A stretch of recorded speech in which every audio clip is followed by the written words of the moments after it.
Chapter 384. By the time Song Ren woke up, it was already 3 days later. The grievous aura on his body had completely disappeared, and he turned back into that translucent appearance. But, why was he hanging on the drying pole? What exactly happened? Hey! Did you do it? Shining leaned on the windowsill and waved at him. Exalted immortal Shin. Song Ren hesitated. What did she mean by did it? Shouldn't she say that he was awake? He subconsciously wanted to float towards her, but a white light flashed in front of him, pushing him back. Only then did he realize that there was a layer of transparent array around him, sealing him firmly on the drying pole, unable to move. This is... Oh, I'm not afraid that you'll be blown away by the wind. Shining explained casually, turning to the person behind her. Chef. Yes, master. Yi Ming made a seal with his hand, instantly undoing the array around Song Ren. Only then did Song Ren come down from the drying pole and float into the house. Exalted immortals, what happened to me? He looked confused. He clearly remembered that he followed I Ching up to subdue deviant ghosts. Why was he hanging up when he came back to his senses? You don't remember anything at all? I Ching frowned and asked. Song Ren was stunned. A complicated expression flashed across his face. After a while, he frowned and said, I don't know either. I felt like I went to a place. I saw a lot of people. I Ching was shocked. Could it be that he remembered his previous memories? What else did you see? It seemed like someone told me where to go. His expression grew uglier. He seemed to be trying hard to recall. After a while, he shook his head. I can't remember. I just felt that it was very cold there. Exalted immortal, did I? I Ching nodded. It seemed like he could not find out why he had grievous aura on his own. But he could ask Yunheng to help him investigate. Ever since I Ching dealt with the remnant souls that attacked the city, the mystic cultivators in the city changed their attitude towards them, but most of them still maintained a suspicious attitude. Although Yunheng, who was like a national idol, wholeheartedly trusted and worked hard to promote them. The next day, when they arrived at the Mystic Gate, the square was indeed filled with mystic cultivators. However, none of them believed in immortal cultivation like Yunheng did. Most of them looked doubtful. He even had the thought of watching a joke. If I Ching hadn't dealt with those remnant souls that day, they probably wouldn't even have come. Actually, if one thought about it, it was understandable. After cultivating and inheriting something for hundreds of years, someone suddenly said that it was wrong. Of course, they would not accept it for a while. As for Yunheng, he was a soul formation cultivator. To a certain extent, he could sense the heavenly Tao better than others. He must have long suspected the so-called profound technique. That was why he immediately believed I Ching's words. Fellow Taoist Yi. Yunheng took a step forward and looked at I Ching beside him. Although he did not know why I Ching wanted all the mystic cultivators to gather here, he still did as he was told. Everyone is here. Shall we begin? Let's wait a little longer, I Ching said. What else do we need to wait for? Wait for Father Nyo. Ha! Yunheng paused. Who's Father Nyo? It's the meaning of a parent, he casually explained. Parents? Was it the patriarch? Could it be that he came from a hidden family? Before Yunheng could react, a few heavenly voices suddenly came from the sky. The voices were light and simple, as if they were close to his ears, but also seemed far away. The square suddenly became restless. Look up! Someone exclaimed. Everyone raised their heads and looked up in shock. A tall palace suddenly appeared in the sky, floating high in the air. The palace was surrounded by large patches of colorful spirit light, illuminating the entire palace like a dream. It was as if a celestial realm had come to the world. In an instant, it was as if some kind of pressure came out of the palace and swept toward everyone, causing their hearts to tremble. Everyone present was stunned. They looked at the strange scene that suddenly appeared in disbelief. Except for the two who received the news in advance. Shining, Father Nyo's appearance this time was rather high profile. The kind that came with its own background music. In the next moment, several figures flew out of the palace and slowly stopped in the sky above everyone. They were all dressed in the same white robes, embroidered with golden auspicious clouds. They stepped on a sword that was overflowing with spirit chi. But for some reason, although there was nothing covering them, they could not see their faces clearly. When they looked over, they could only see a blurry figure. Especially the person in the middle, his body seemed to be surrounded by a shocking suppressive force. Looking at him made their hearts sink, and they did not dare to look at him directly. Everyone became even more excited. This was definitely not any mystic technique. This was more like an immortal's technique. They saw that the few people stopped in the sky above the square. Only then did the person on the right speak loudly. His voice was not loud, but it reached everyone's ears clearly. The disciples of Invincible Sect have come into the world under the orders of the sect master to find fated people and teach them the Tao of immortal cultivation. I hope that after you receive this opportunity, you will stick to the right path and protect the peace of the world. As soon as he finished speaking, the other party waved his hand. Everyone looked in shock. On an empty space on the right side of the square, a tall platform appeared out of thin air. In a quarter of an hour, we will start testing for spirit roots here. We will select the most talented disciples and teach them the way of cultivation. Anyone can participate.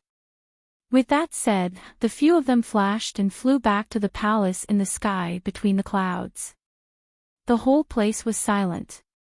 No one could react for a long time.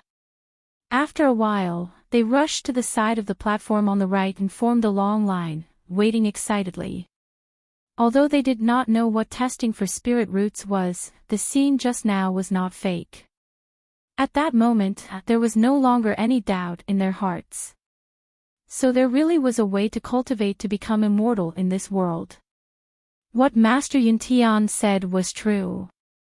At that moment, in the palace in the sky, the four people who were suddenly teleported up after watching a wave of pretentious acts. Hey, Father Nyo. Shining greeted the person in the middle. The other party rolled his eyes at her. Instead, the eyes of the few girls beside him brightened. One by one, they went forward and bowed. Greetings, Sect Master. Shining greeted them all. Hey, little green, little white, little pink, little white. 2. Everyone, Siyu, who was dressed in pink, tugged at her clothes, considering whether to change back to green. Indeed, once she changed her clothes, even her name changed. Ah, there are a lot of people here this time. And they're very high profile. I Ching added. Didn't you say that no one here has cultivated spirit chi before?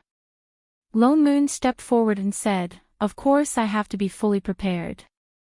If I don't do this, how can I make them believe me so easily?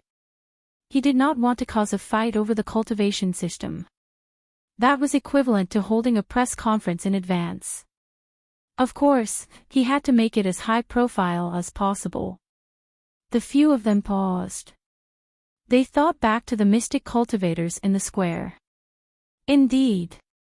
After seeing them appear, regardless of whether they were skeptical or not, they were now completely convinced. Fellow Daoist, you really have foresight. Yunheng was delighted. He immediately understood his intention. This palace that suddenly appeared high up in the sky, not to mention the others, even he was shocked.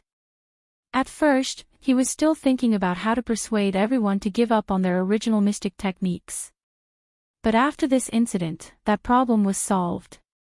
This was such a shocking technique. Even without him saying it, the others knew how to choose. You are the lamp, Master Yuntian. Lone Moon smiled politely at Yunheng. He was pierced by the golden light of merit around him. He subconsciously narrowed his eyes. Indeed, as Shining said, he was a very bright light bulb. Chapter 385. Fellow Daoist, you can just call me Yunheng. Yunheng became even more polite. He looked at Lone Moon with an even brighter gaze. I still don't know how to address you, fellow Daoist. Lone Moon. Father Nyo gave him a businesslike smile and turned to introduce the few people behind him. They are all disciples of my invincible sect. This time, I hope fellow Daoist can cooperate with me. Of course. He nodded repeatedly, his face filled with obvious joy. Cultivation and preaching are important matters.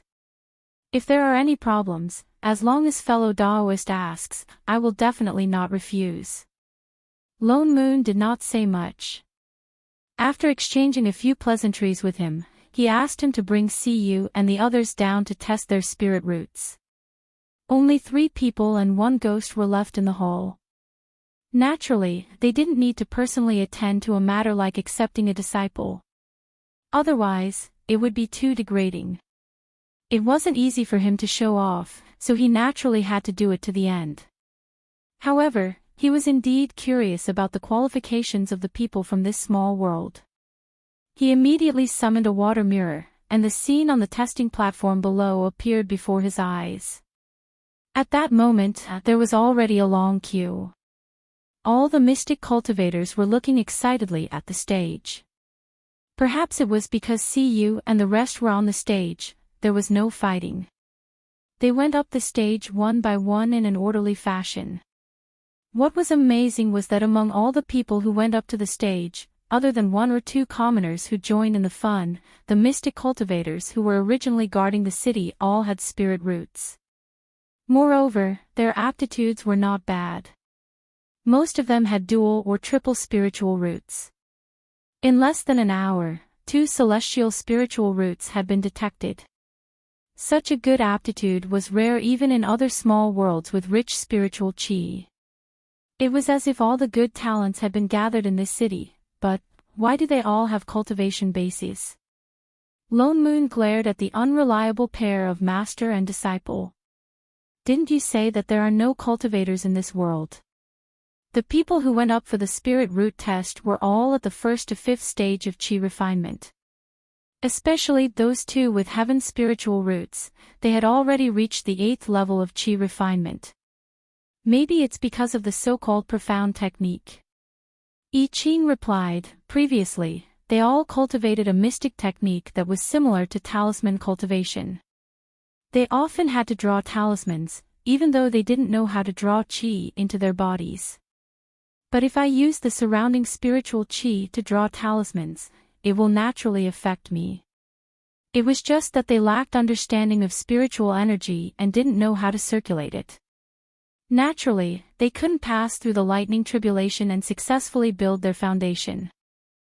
Therefore, their cultivation could only stop at the chi refining stage. Lone Moon thought of this as well. He scanned with his divine perception. Indeed, there was not a single foundation establishment cultivator in the plaza. Suddenly, he thought of another question. How did that Yunheng reach the soul formation stage? He has a lamp, merit, I Ching explained. Lone Moon was stunned. He recalled the blinding golden light on Yunheng's body. People with merit would usually be favored by the heavenly Tao. That was the rule of the heavenly Tao. The golden light of merit on Yunheng's body was so bright. Naturally, there were no obstacles to his cultivation. It was normal that he did not encounter any lightning tribulations. He looked curiously at the mirror, at the person who was seriously helping see you register.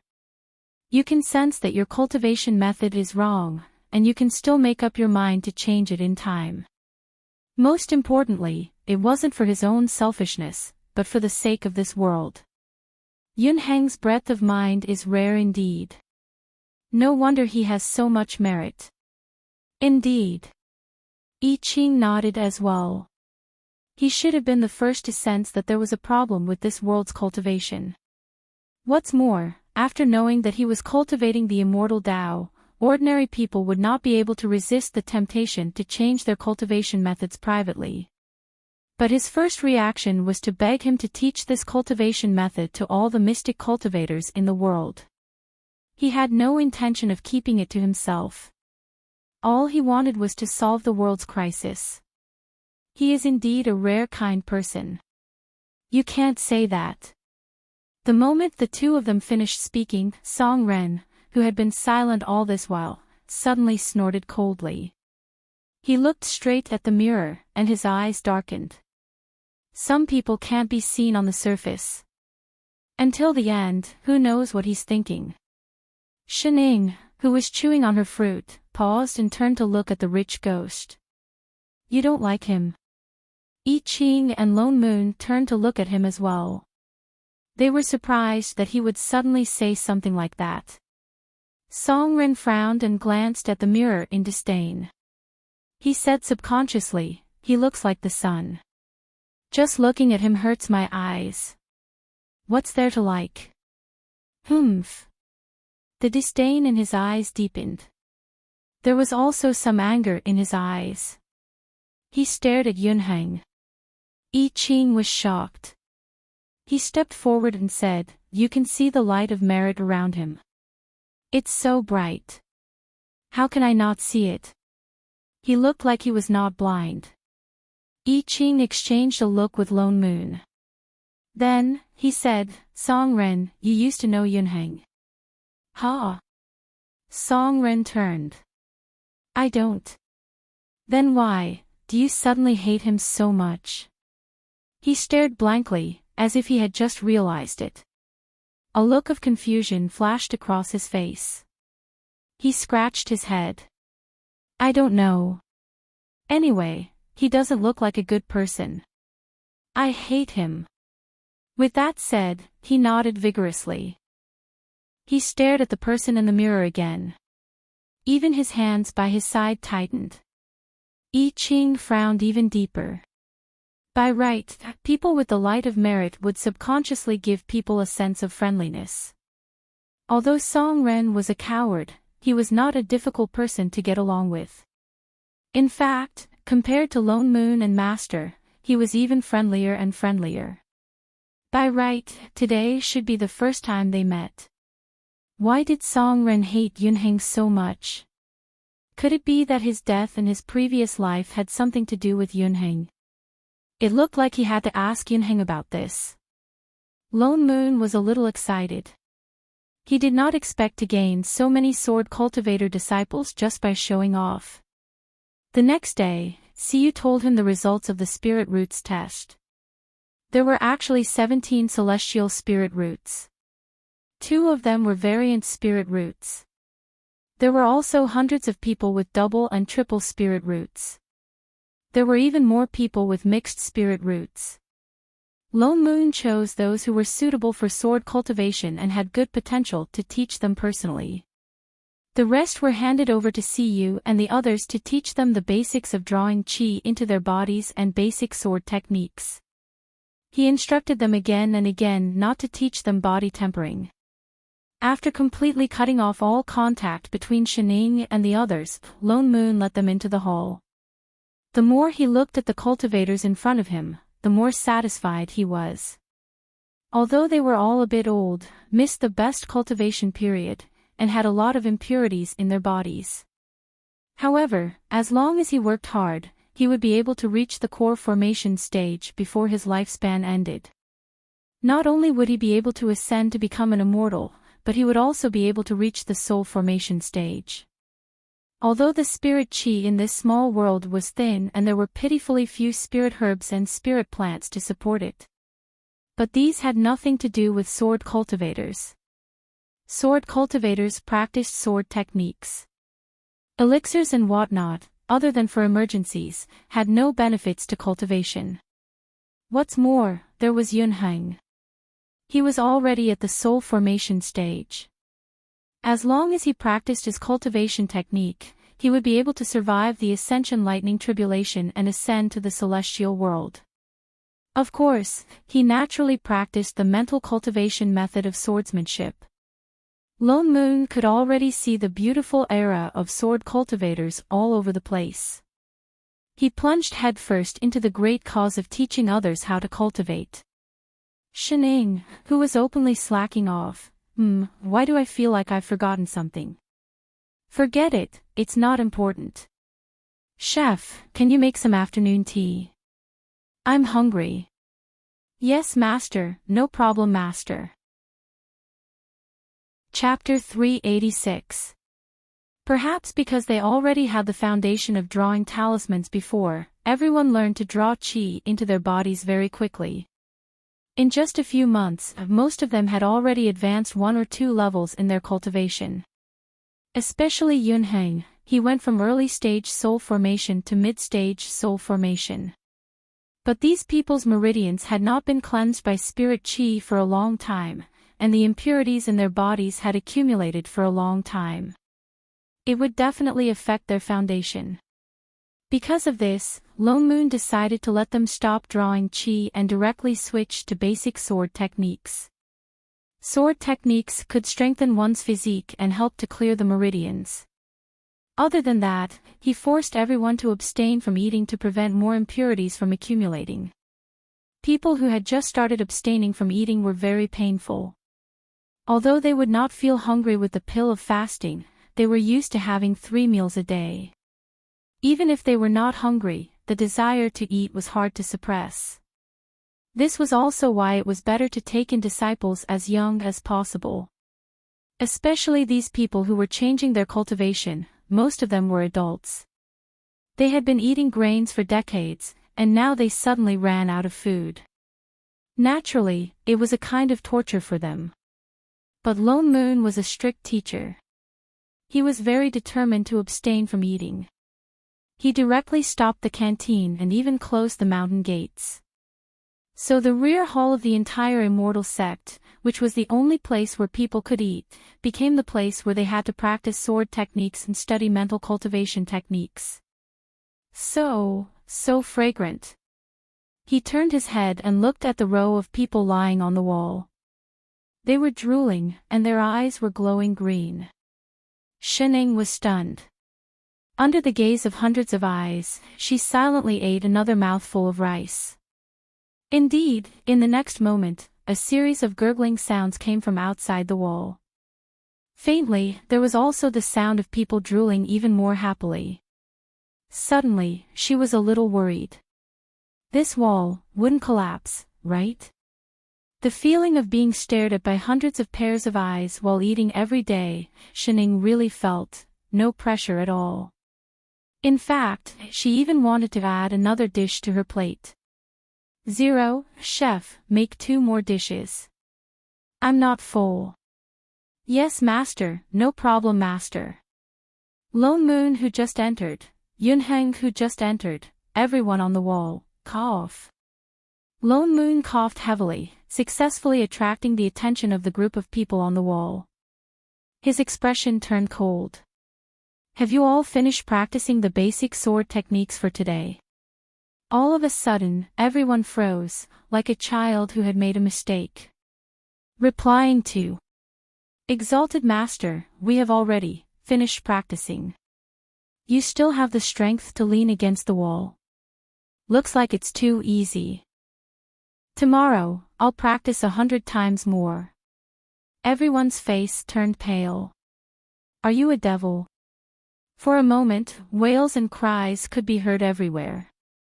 Everyone had no choice but to quietly retreat from the wall and flee with their tails between their legs. And you? Lone Moon turned and glared at a certain foodie. Why must we eat in the yard? Can't we go back to our rooms and eat? It would affect the morale of the army. Shining replied as she ate, the table in the room is too small. It won't fit. Lone Moon scanned the table full of dishes and pursed his lips. This reason was really irrefutable. Don't worry, exalted master.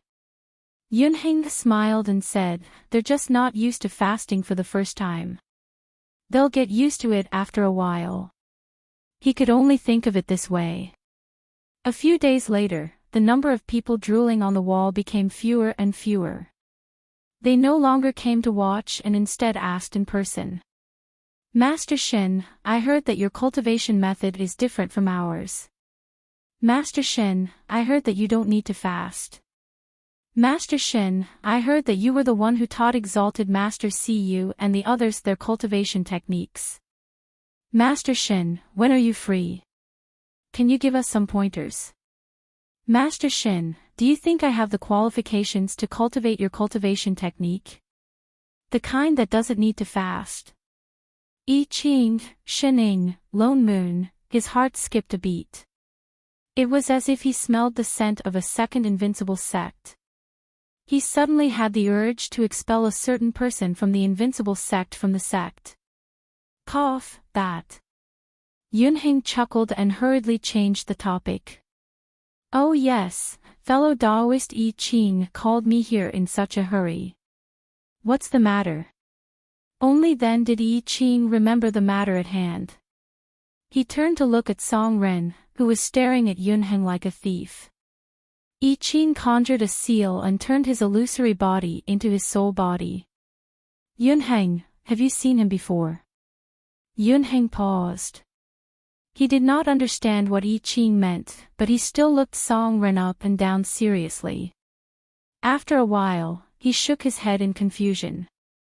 I've never seen this little brother before. Who's your little brother? Song Ren retorted reflexively. He snorted and said, don't try to make connections. Yunheng was speechless. It was as if this was the first time he had met such a rude person. But he still said in a good mood, I've misspoken, but... He turned to look at I Ching and said, I've really never met him before. Why do you ask, fellow Taoist I Ching?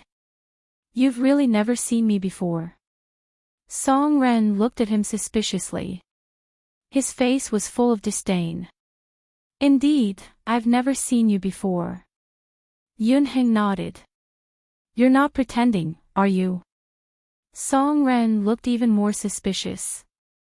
He turned to I Ching and said, Exalted Immortal, sanctimonious mystic cultivators like them are the best at lying.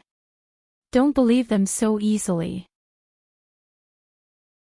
Chapter 387. Song Ren and Yunheng seemed to be at loggerheads. More accurately, Song Ren disliked Yunheng. If he did not argue with him every time he met him, he would feel uncomfortable. In the past, Yunheng was busy making arrangements for the mystic cultivators and did not come to the back hall often. But ever since he started cultivating, he had no choice but to come. His cultivation level was the highest.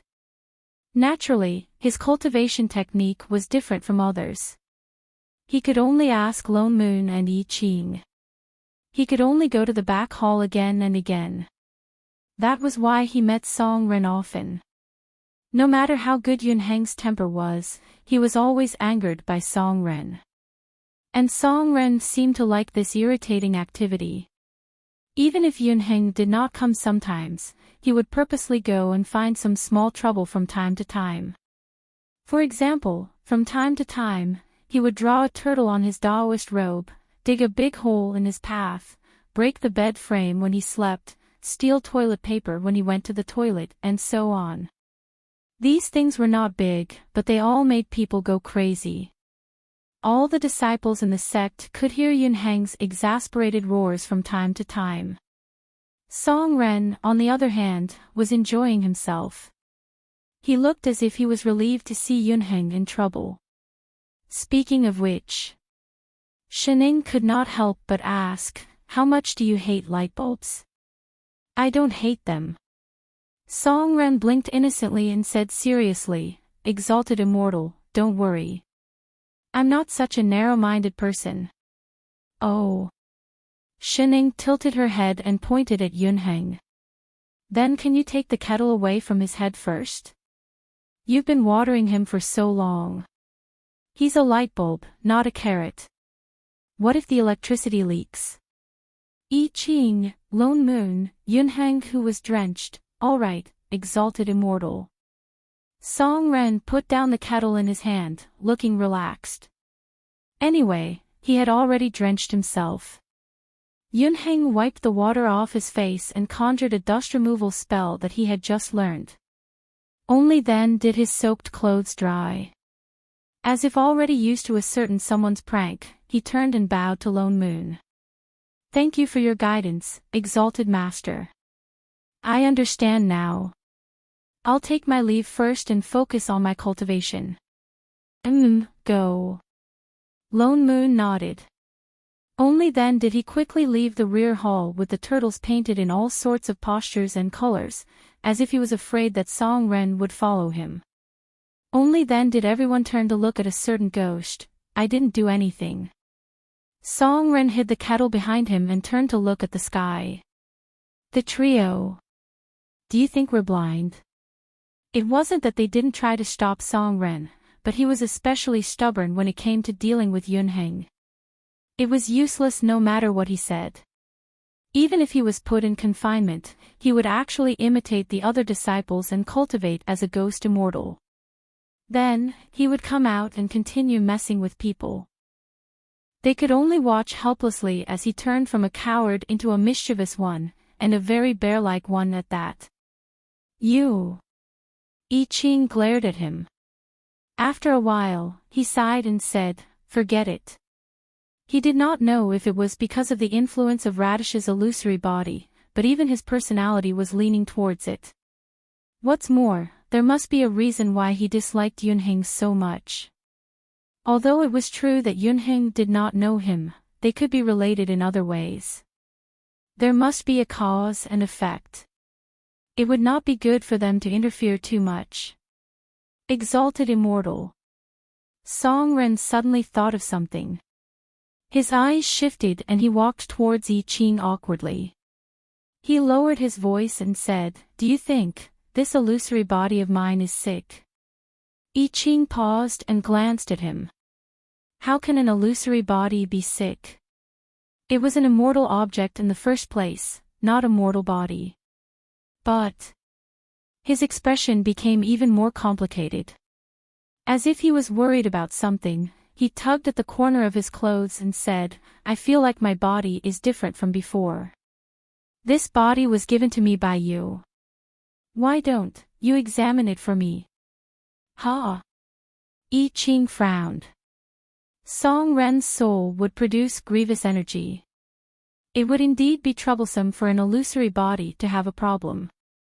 So he pointed at Song Ren's brow and retracted his hand after a while. It's fine. How can it be? Song Ren looked shocked. That's impossible. Why don't you take another look?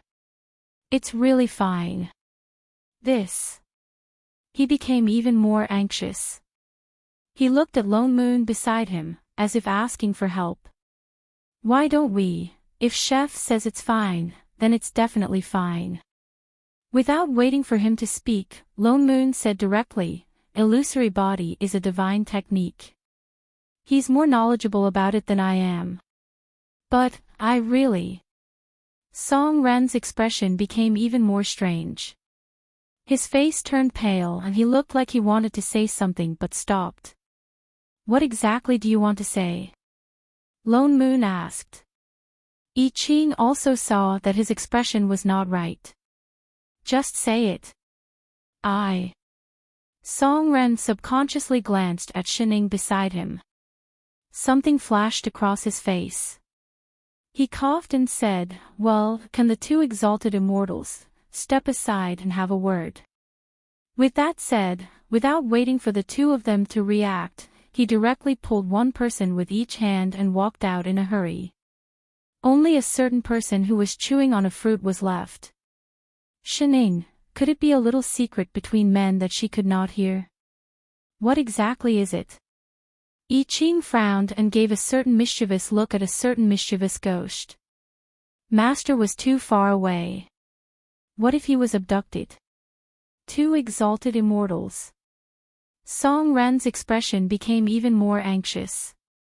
There's really something wrong with this illusory body of mine.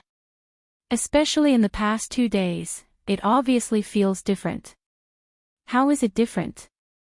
Song Ren's face was full of confusion.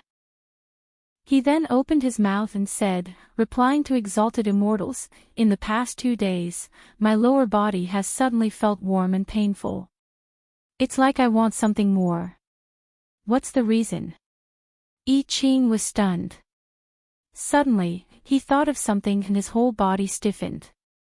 What's the matter, chef? Lone Moon asked subconsciously. Is his condition very serious? No. The corner of I Ching's mouth twitched.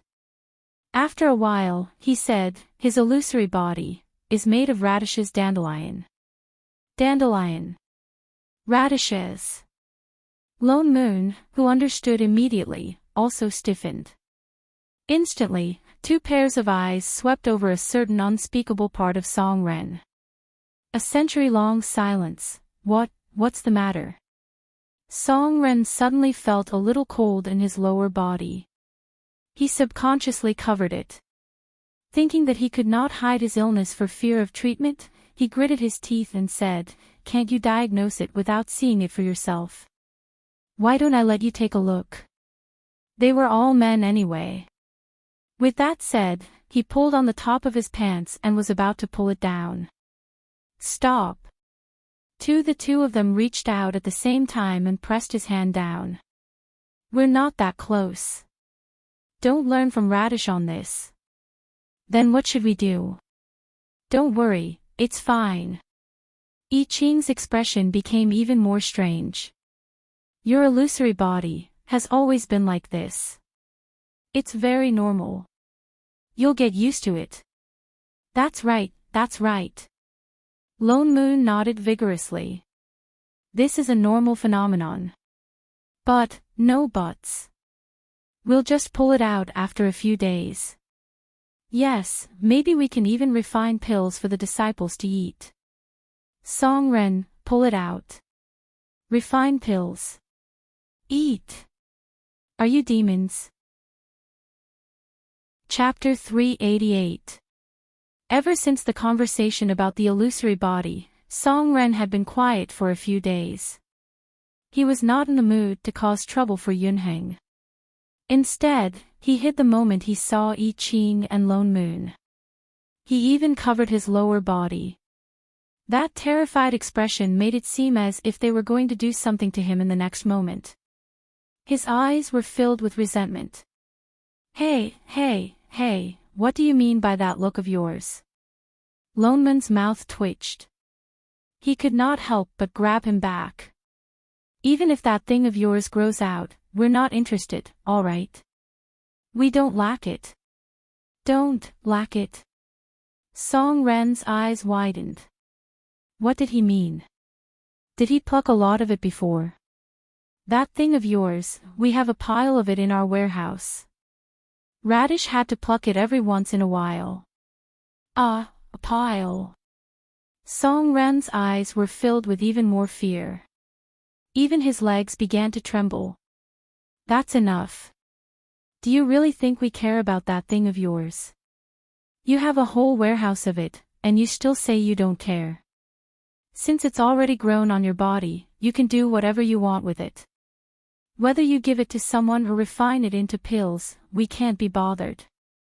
But let me remind you, after you pluck it, if you do not preserve it with sorcery, you have to refine it into pills within 3 days. Otherwise, you can't eat the pills you refine. Eat. Plucking and eating. Beast. Song Ren felt a chill in his lower body. He felt waves of illusory pain. You bunch of devils. With that said, he flung Lone Moon's hand away and ran out. He did not even notice Yunheng, who was walking right in front of him. In an instant, he disappeared. Lone Moon, Aching, Shining, why are you looking at me? Lone Moon turned back and glared at the master and disciple. Did I say anything wrong? No, no. The master and disciple both shook their heads. Pluck rice, pluck rice, pluck rice, cook, cook, cook, you're rich, you're right. 3 exalted masters. Yunheng, who had just entered, looked confused. Fellow Daoist song, what's wrong? Maybe it's the rebellious phase.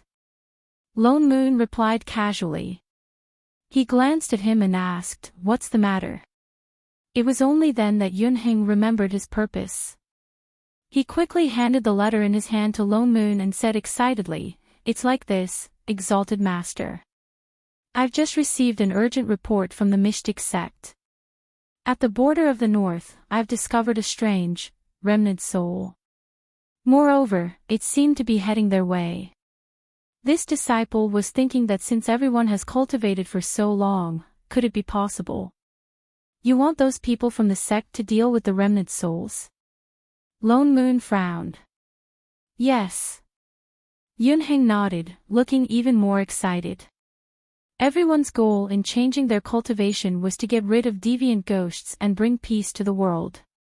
Why don't we take this opportunity to bring everyone along? No. They've just learned how to draw qi into their bodies. They haven't even reached foundation establishment yet. He hadn't even learned many spells, yet he wanted to deal with remnant souls, and a large group of them at that. Are they going to redeem the souls or send themselves to their deaths? Yunheng was stumped. He knew that this was a little risky. But, if we leave the remnant souls alone, what if they attack other commoner cities again? What should we do? I'll go with Chef. They were just remnant souls. They must not affect their cultivation of the sword. Yunheng's expression changed. He looked like he was in a difficult position. A sliver of hesitation flashed across his face. After a while, he said, I naturally believe in the abilities of the 2 exalted masters. It's just that, everyone has been cultivating for a period of time. Although Exalted Master taught us everything, and the disciples were impressed. But after all, we haven't really fought each other. As time passes, if... He stopped halfway through his sentence. His face looked worried and guilty at the same time. Lone Moon was stunned for a moment. Then, he understood what he meant. He had indeed neglected a problem, the human heart. Previously, they made such a high-profile appearance and even specially prepared an immortal palace to raise their profile. That was to make this completely devoid of cultivators believe that immortal cultivation did indeed exist. And these few months, everyone had indeed been won over by drawing qi into their bodies and all kinds of sword techniques. But all this was built on the assumption that cultivation would allow them to better deal with deviant ghosts. They had never seen it with their own eyes. In other words, everything was still in the theoretical stage. They had been building a cart behind closed doors without actually putting it into action. It was fine at the beginning. But as time passed, everyone might start to suspect something. When that happened, the hearts of the people would not be united. That would definitely affect their cultivation. I understand. Lone Moon nodded. It was indeed time to bring them out to see the world. Later, ask Siyu to choose a few people who are familiar with using spirit qi. Together with you, they will follow us to the north. Yes, exalted master. Yunheng heaved a sigh of relief and turned to leave. Siyu chose 7 people. Most of them were at the 6th or 7th stage of qi refinement. They were all very young. Their bone ages ranged from 10 to 20 years old. Thinking about it carefully, it was normal. The younger they were, the less impurities in their bodies. Naturally, their spirit qi would flow more smoothly. Lone Moon had never thought of letting them become his helpers. They were only following to test out the effects of cultivation. In other words, they were going to use it to advertise. Thus, he gave them a few simple instructions. Then, he summoned his flying Dharma artifact and flew towards the north that Yunheng had mentioned.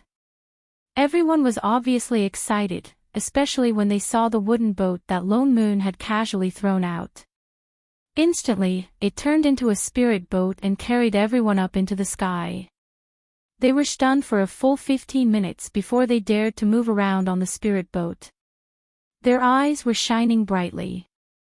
Considering that they were all Chi refinement disciples, if they flew too fast, they might not be able to withstand the spiritual pressure on the spirit boat.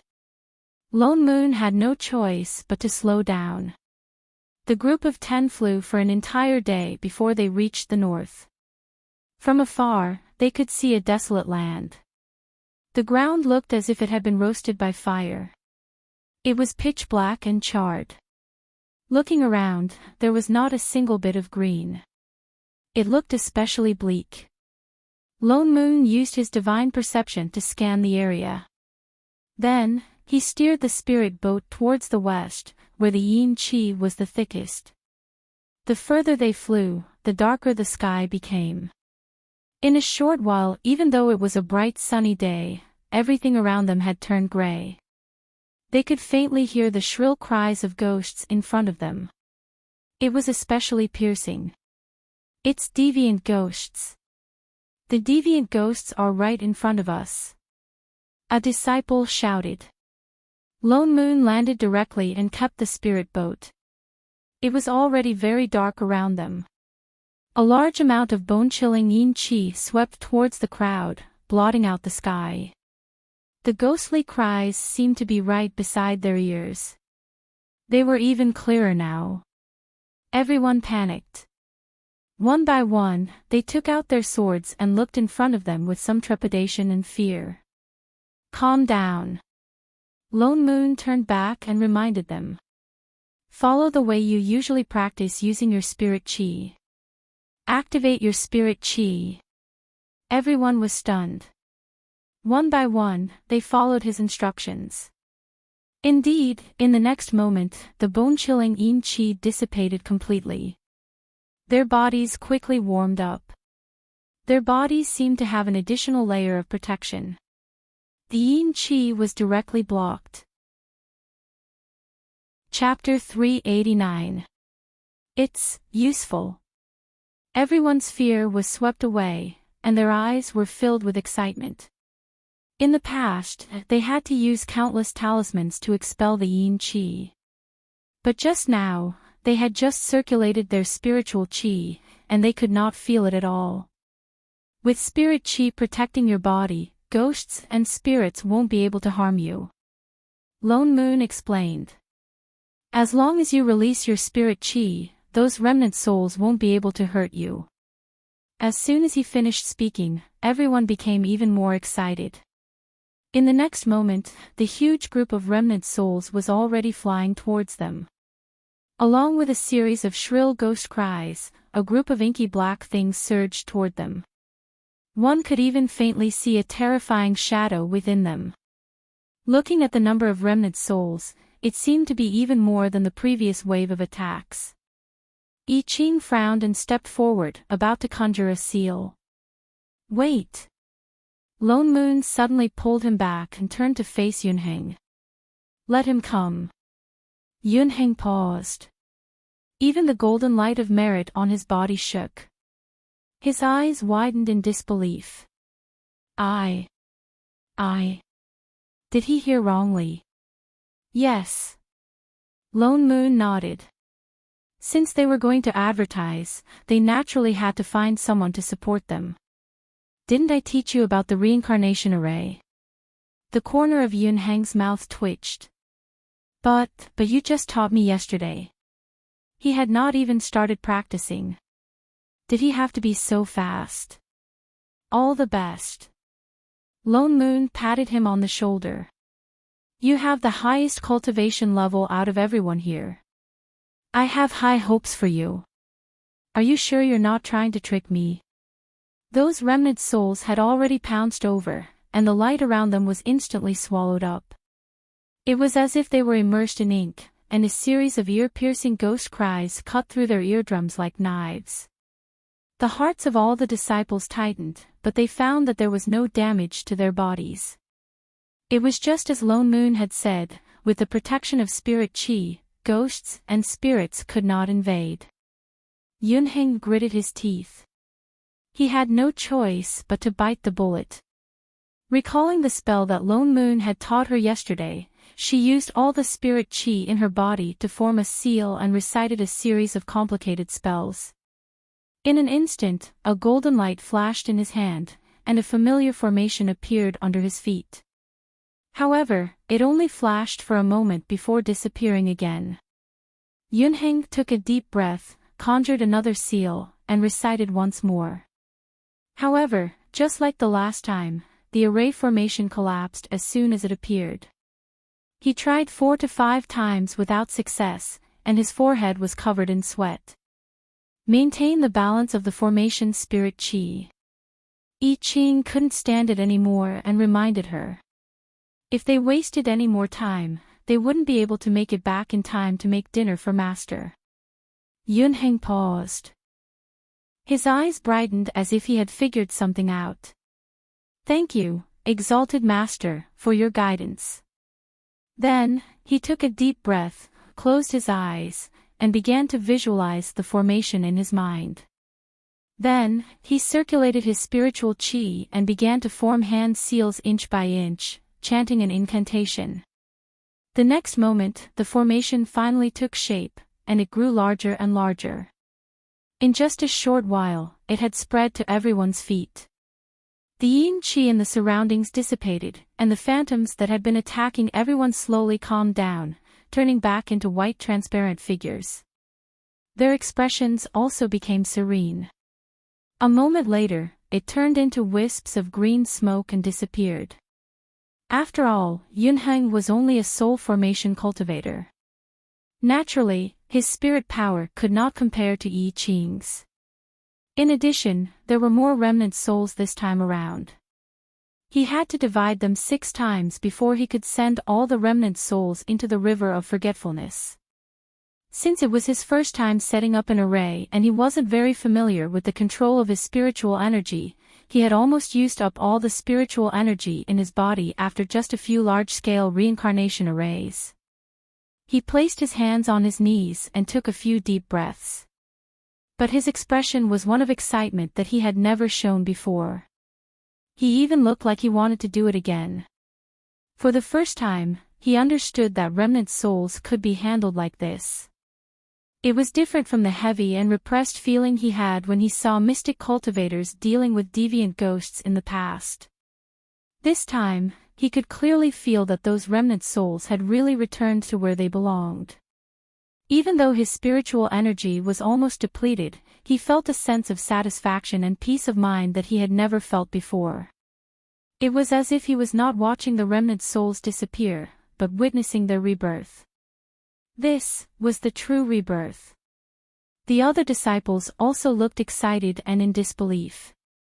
Looking at the surroundings that had brightened up again, their eyes were filled with starlight. In the past, hundreds or even thousands of mystic cultivators were needed to deal with deviant ghosts. Now, only one person was needed. What's more, in less than 5 minutes, they were completely dealt with without any casualties. So, the so-called cultivators were this powerful. If they continued to cultivate like this, they would not have to worry about not dealing with deviant ghosts. World peace was just around the corner. In fact, perhaps it was not impossible to ascend to immortality that the exalted masters talked about. For a moment, all the disciples present were silent in the shock just now. But Lone Moon frowned. He turned to look at the north, which was still filled with yin chi. Over there, go back. I Ching asked. Then, he added, it's night. I'm going back to cook. The corner of Lone Moon's mouth twitched. Chapter 390. What's going on? Lone Moon's expression was one of rage. Indeed, they would get lost the moment they were not looking. Didn't I tell you to keep an eye on that person with no sense of direction? What did you do? No. See, you became even more anxious. We were indeed keeping an eye on Sect Master. But Sect Master just disappeared right in front of our eyes. Disappeared. He frowned. After a long while, he said, "All right, I got it. Keep an eye on the disciples in the sect. Chef and I will be back in a while." Yes. Lone Moon put away the transmission talisman. His frown deepened. Although Shining was not reliable, she could not have left on her own after promising them to stay put. What's more, Siyu's words suggested that something must have happened to her. Lone Moon pondered for a moment and hurriedly rode his sword in the direction of Chef. Chef did not go far. In less than a quarter of an hour, he saw Shining. Yunheng, who had disappeared into the grievous aura, was also intercepted by him. He was now setting up a sword array to trap the grievous aura that was trying to escape. He seemed to want to dispel the grievous aura and was casting a spell. "Chef." Lone Moon hurriedly landed and said, "Shining disappeared." "What?" I Ching turned around abruptly. Sword intent exploded from his body. Even the spirit sword that had been well controlled in the air fell with a swoosh.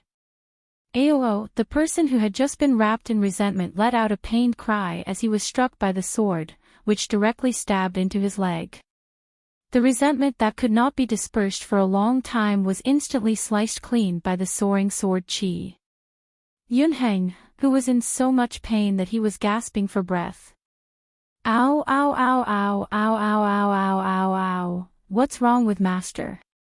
I Ching asked Lone Moon anxiously. "I'm not sure yet. Siyu said that she suddenly disappeared in front of us." Lone Moon shook his head. I Ching's expression darkened. His entire body was filled with cold chi. Why was there always a little bitch trying to steal Master from him? "Let's go back." With that, he mounted his sword. "Wait." Lone Moon pulled him back. "Don't rush. You know Shining. If she doesn't want to, no one can move her. She disappeared in such a strange manner, the only possibility is that she discovered something." I Ching frowned. He calmed down and thought for a moment before saying, "The only strange thing about this realm are those deviant ghosts. Could it be that Master's disappearance has something to do with them?" Lone Moon also thought of this point. The remnant souls in this small world are indeed shocking. "Father Nyo, Master has a communication talisman on her. Can you contact her? Even a communication amulet won't work on her with that shielding attribute of hers. It's not like I haven't tried it before. Any communication amulet." "Wait." He suddenly thought of something and looked at the wristband on his hand. His eyes lit up. "I remember that there's a work report function in this wristband. I can contact the manager directly." As he spoke, he immediately tapped on the wristband on his wrist. At least he did not waste a month of reading the user manual. A moment later, a light screen popped up. Shining, who was sitting on something and eating snacks like a hamster, appeared on the light screen. I Ching, Lone Moon, sure enough, his worries were unnecessary. Chef, Father Nyo." Shen Ying's hand paused. She stuffed the last piece of snack into her mouth and then clapped her hands. "Why is it you guys?" The communication device suddenly rang. She was shocked. She thought it was Big Sis. "Master, are you all right?" I Ching asked anxiously. "I'm fine." She tilted her head. The corner of Lone Moon's mouth twitched. "Where are you?" He looked closely around her, but could only see a patch of gray. He could not tell where she was. "I don't know." Shining shook her head. "I've never been to this place. Stay where you are and don't move." We'll come to find you immediately. Lone Moon did not expect this directionless person to tell him the direction. He directly operated on the light screen to check for her location. As he operated, he also gave Chef a look. The two of them summoned their spirit swords at the same time. They were about to set off to find her. 2. Exalted Masters. A slightly weak voice suddenly sounded behind them. Yunheng, who could finally speak, raised a hand weakly. I'm here too. Did you forget something? For example, him. The two of them paused. Shit. They really did forget.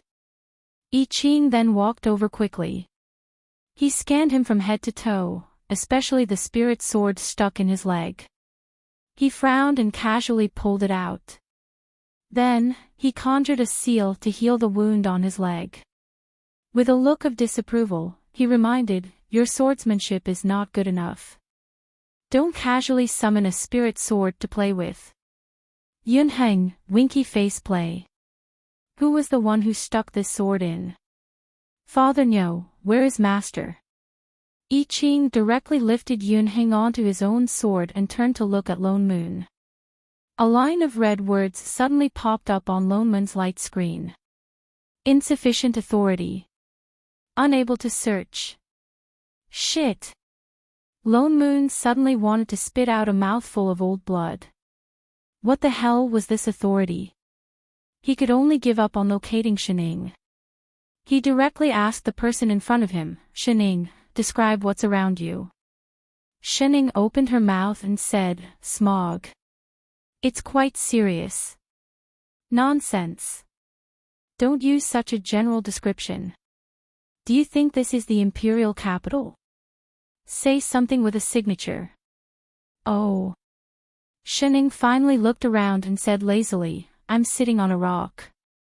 There's a tree beside me. The kind without leaves. What else? The temperature here is a little low. There's a lot of noise from afar. She suddenly tilted her head and said, there seems to be a few figures in front.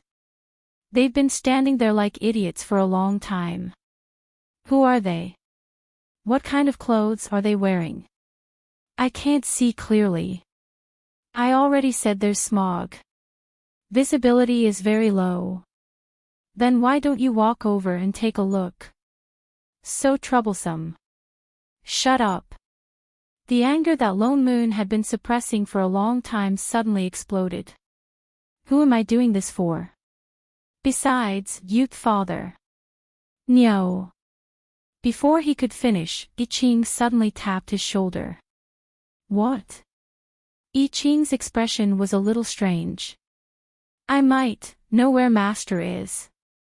What? Lone Moon was shocked. Where is she? How did you find her? The corner of I Ching's mouth twitched. His expression became even more strange. After a while, he raised his hand and pointed in front of him. There. Subconsciously, he looked in the direction that Shening was pointing. But the yin qi around them was too heavy. All he could see was a gray land. I Ching conjured a wind seal out of goodwill. Instantly, a gust of wind swept past, blowing away the thick yin qi in front of him. A few hundred meters away, a familiar figure was sitting on a large black rock with his legs crossed, swaying back and forth. Lone Moon felt something in his mind. Suddenly, it snapped. An angry roar rang through the clouds. Shen. Ing. Would it kill you to make **king sound? She did it on purpose. She definitely did it. Wait a minute. What did she say just now? There were rocks and trees around them. And there were 3 idiots standing in front of them, Flip's table. For all, tell me clearly. Who's the idiot? Chapter 391. 5 minutes later. Why are you here? Lone Moon suppressed the urge to beat her up and scanned her from head to toe. She was perfectly fine. Siyu had only spoken to him for less than 10 minutes, but she suddenly appeared here thousands of miles away. Oh, someone dragged me here. Shining tilted her head. Who? Shining paused and turned to look at Yunheng beside her. She took a bite of the fruit that Chef handed to her and said, maybe, it's Rich Ghost. Rich? Song Ren. Lone Moon was shocked. Wasn't he called Mischievous Ghost? Why did he bring you here? Song Ren was a ghost and he carried grievous energy. Chef said before that his grievous energy was easily influenced by remnant souls. The last time the remnant souls attacked the city, his grievous energy exploded once. I don't know. Shining shook her head. Then where is he? I don't know. Shining continued to shake her head. Holy shit, you don't know anything, but you came here so obediently. Where's your intelligence? Did I eat all of it? Shining shook her hands. After a while, she said, isn't he moldy again? I can't just ignore him. Didn't she just miss him? Moldy? What did she mean? Lone Moon was confused. I Ching beside him thought of something and asked, Master is saying. Song Ren's grievous energy exploded again. Chef frowned. He thought about how Yunheng's grievous energy disappeared suddenly. That meant that Master suddenly appeared here because of grievous energy too. And from this distance, Song Ren's grievous energy seemed even thicker than before. But why didn't Song Ren's grievous energy have this ability to pull people over from thousands of miles away? Unless, it was because of this place. He looked at the surging yin qi around them and turned to the person beside him. Yunheng, what kind of place is this northern land? Why is the yin qi still not dissipating even though the remnant souls have entered samsara? Yunheng paused and answered honestly, well, I don't know the exact reason. It's just that it's been like this since ancient times. It's said that because it's located in a cold area, it easily attracts evil spirits. That's why the yin qi never dissipates.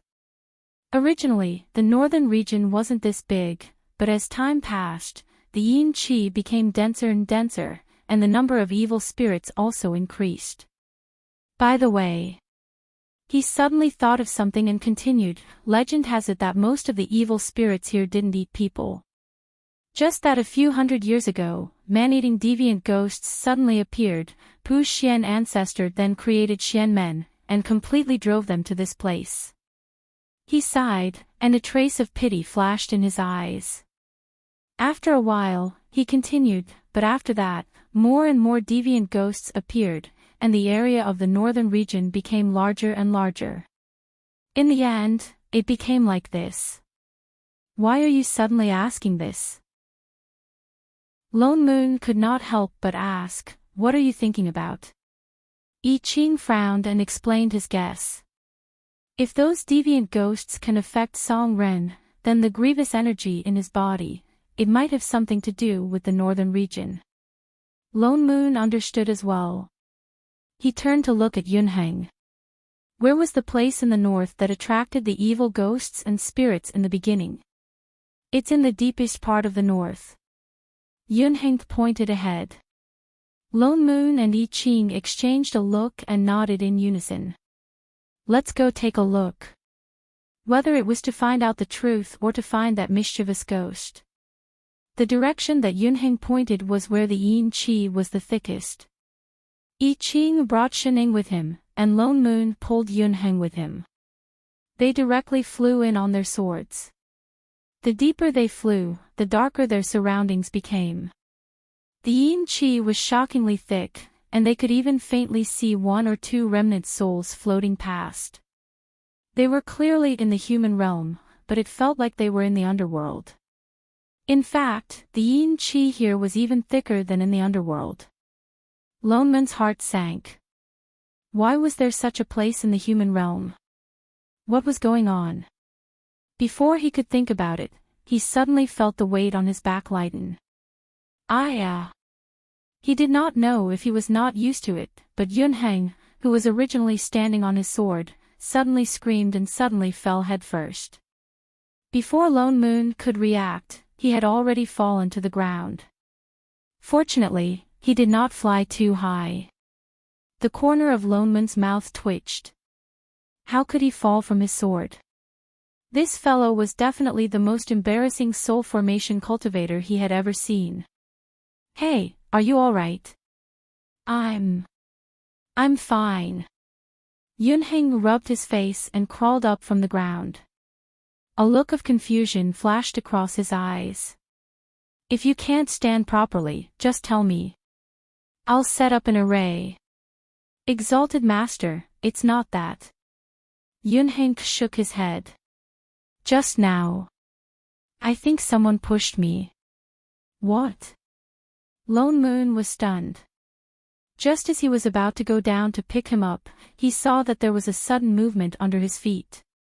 Be careful. He immediately produced a stream of spirit chi, which directly tied up the person on the ground and pulled him up. The next moment, there was a series of swishing sounds. Suddenly, rows of densely packed thorns appeared where he was just standing. Each of them emanated a cold yin chi that could easily repel any kind of spirit chi. Yunheng was shocked, and his whole body froze. If Lone Moon had been one step slower just now, he would have been pierced into a skewer by now. There are no fluctuations of array formations here. I Ching used his divine perception to scan the area and shook his head. There are no strange auras either. Lone Moon frowned. So this was just a simple mechanism? And Yunheng was so unlucky to encounter it. Lone Moon did not pay much attention to it at first. But then, the deeper they flew, Yunheng seemed to be possessed by the god of misfortune. Wherever he went, he was met with misfortune. One moment, he fell into the mud. The next moment, he crashed into the stone walls. The next moment, he was burned by deviant flames that fell from the sky. Even the remnant souls that floated around occasionally, completely unconscious, would suddenly turn around and kill him, giving him a shock. If not for Lone Moon keeping a close eye on him, he would have fallen to his death countless times. The most important thing was that these disasters seemed to only target him. The other three were completely fine. Not even a single strand of their hair was messed up. Until he fell from the sword for the 101st time. Lone Moon subconsciously conjured a seal to catch the person in midair. It was almost a conditioned reflex to save him. He was just about to pull him up. Beside him, Chef's expression suddenly changed. Father Nyo.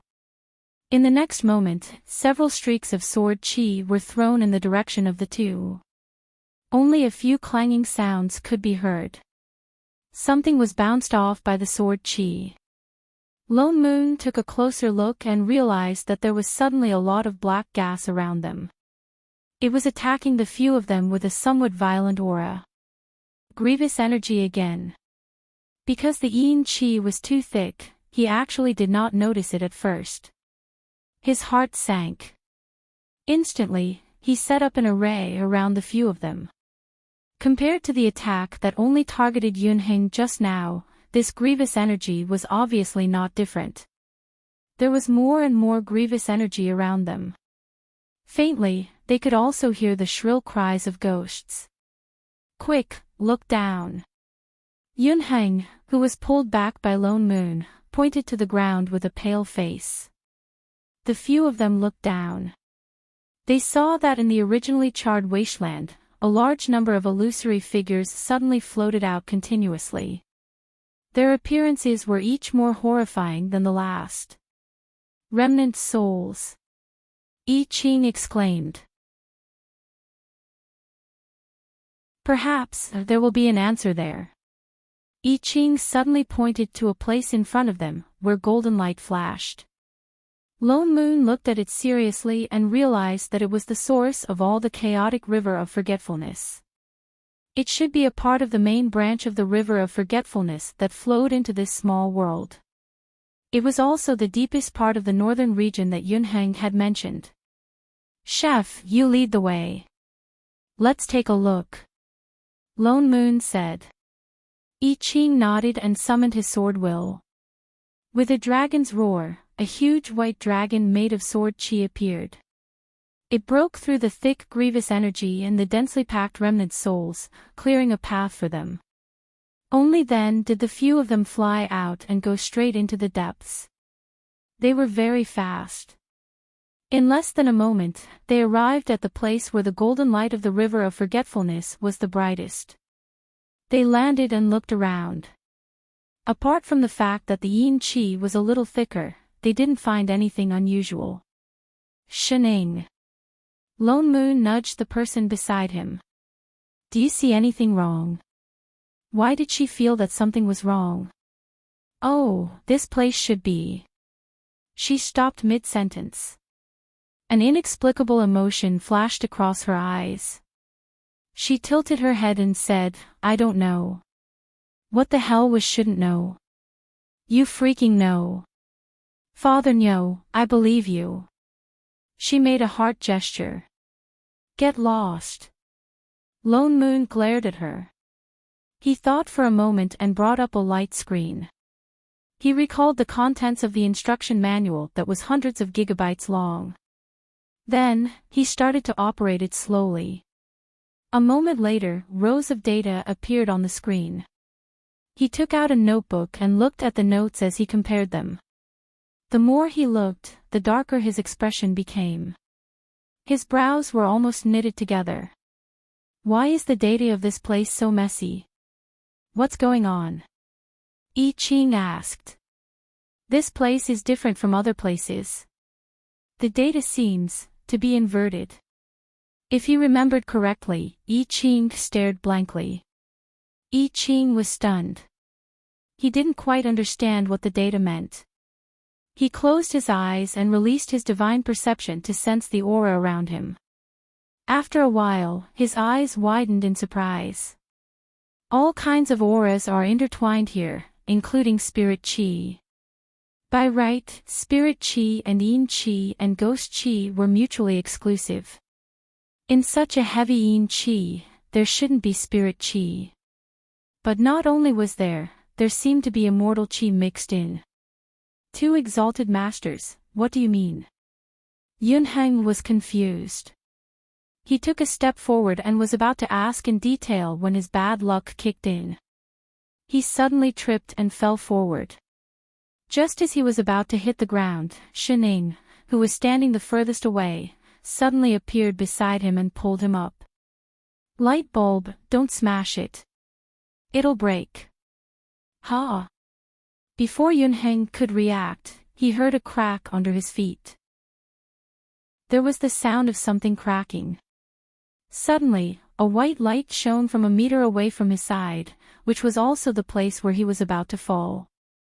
It seemed to tear apart the darkness around them. It became brighter and brighter. In an instant, it surrounded the four of them. Shining sighed softly. There was a misty white light around them. In front of them, there was a faint image of an immortal mountain. Illusion. Lone Moon recognized this sorcery immediately. He subconsciously conjured a seal to break this illusion. "Wait." I Ching stopped him.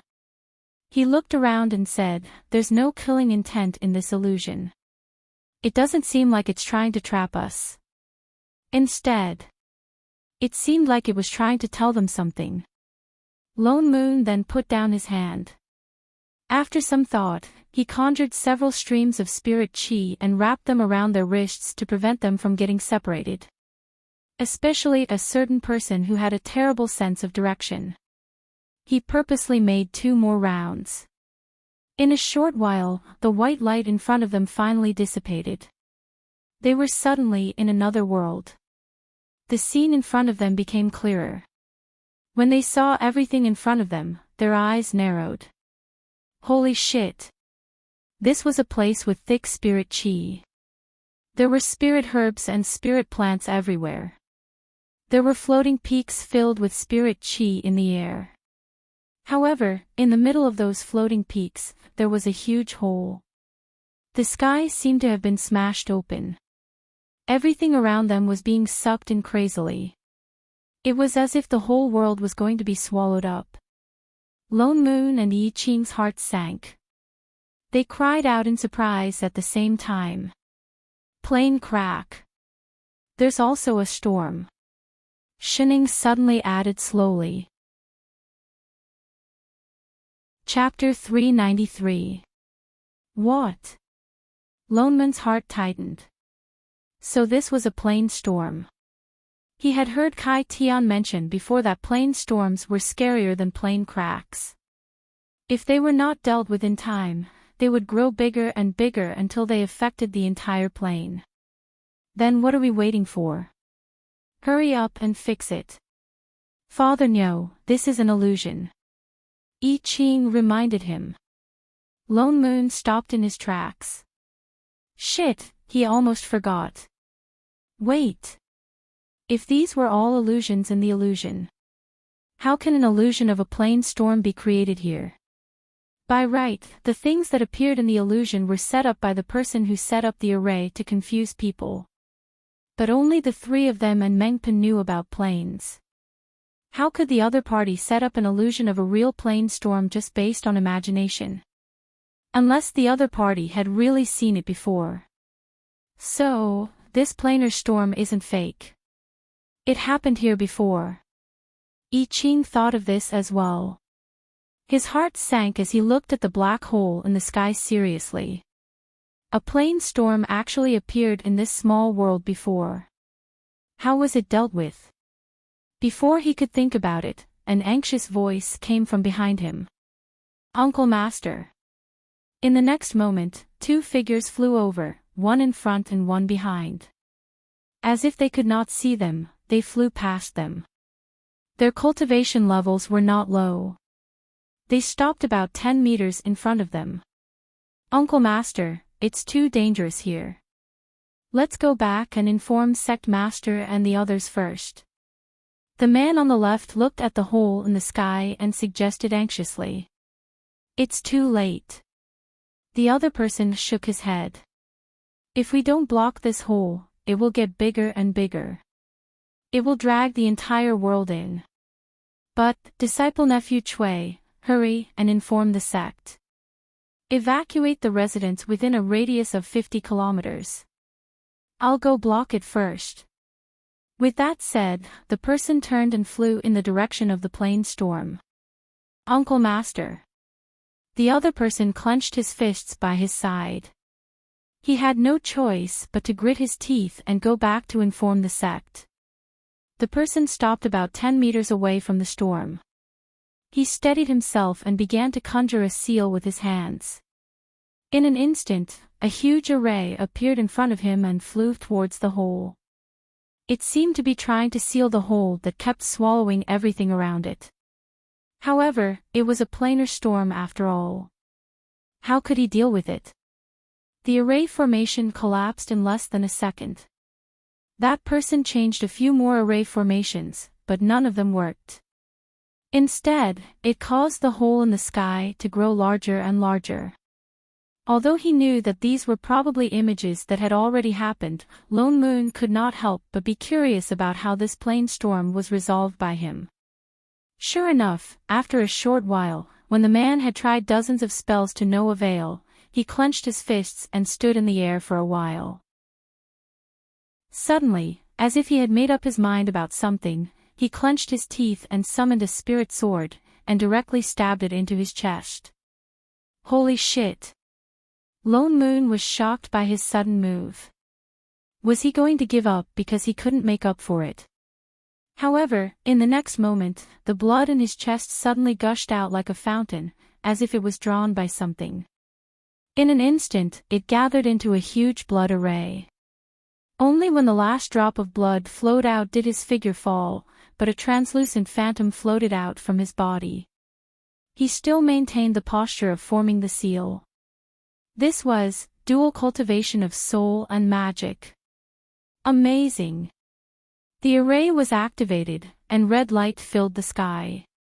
The white shadow and the sky full of red light formed a strange scene. Even the pitch-black plain gap behind them was reflected in a sea of red. Lone Moon's eyes widened, and he looked in disbelief at the person who had stabbed him without hesitation. He was going to sacrifice his soul. Wasn't this a little too desperate? In order to block that hole, he was sacrificing his own soul, but that was a plain storm. Even so, he might not be able to look at the river of forgetfulness. I Ching suddenly reminded. Lone Moon was stunned, and subconsciously looked down. The river of forgetfulness in the illusion was normal, but the moment the array was activated, the originally calm surface of the river suddenly began to move violently. It constantly set off layers of golden waves, and finally, as if it was drawn by something, it turned into countless golden lights, and gathered towards the array. In a short while, the originally red sacrifice soul array turned into a sheet of golden light, and flew towards that hole. He wants to use the power of the river of forgetfulness to block that hole. Lone Moon finally understood his plan, but only Mengpo could control the river of forgetfulness. No wonder he wanted to sacrifice his own soul. But even so, he was afraid that the blood array that had turned golden had already completely covered the hole in the sky, but it still did not completely block it. Instead, the suction from inside that swallowed everything became stronger and stronger, and even the array was beginning to distort. That person's soul was already becoming fainter and fainter, and could not hold on for much longer. He gritted his teeth, and his hand seal changed. As the earth shook, the river of forgetfulness below was suddenly cut off, and slowly rose into the sky, and surged directly into the array. Finally, the hole in the plain storm began to shrink, and the pitch-black hole slowly closed in towards the center.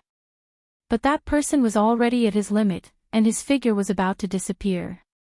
If this went on, before the hole was sealed, the entire array would collapse. At this critical moment, suddenly there was a cry from below. Help!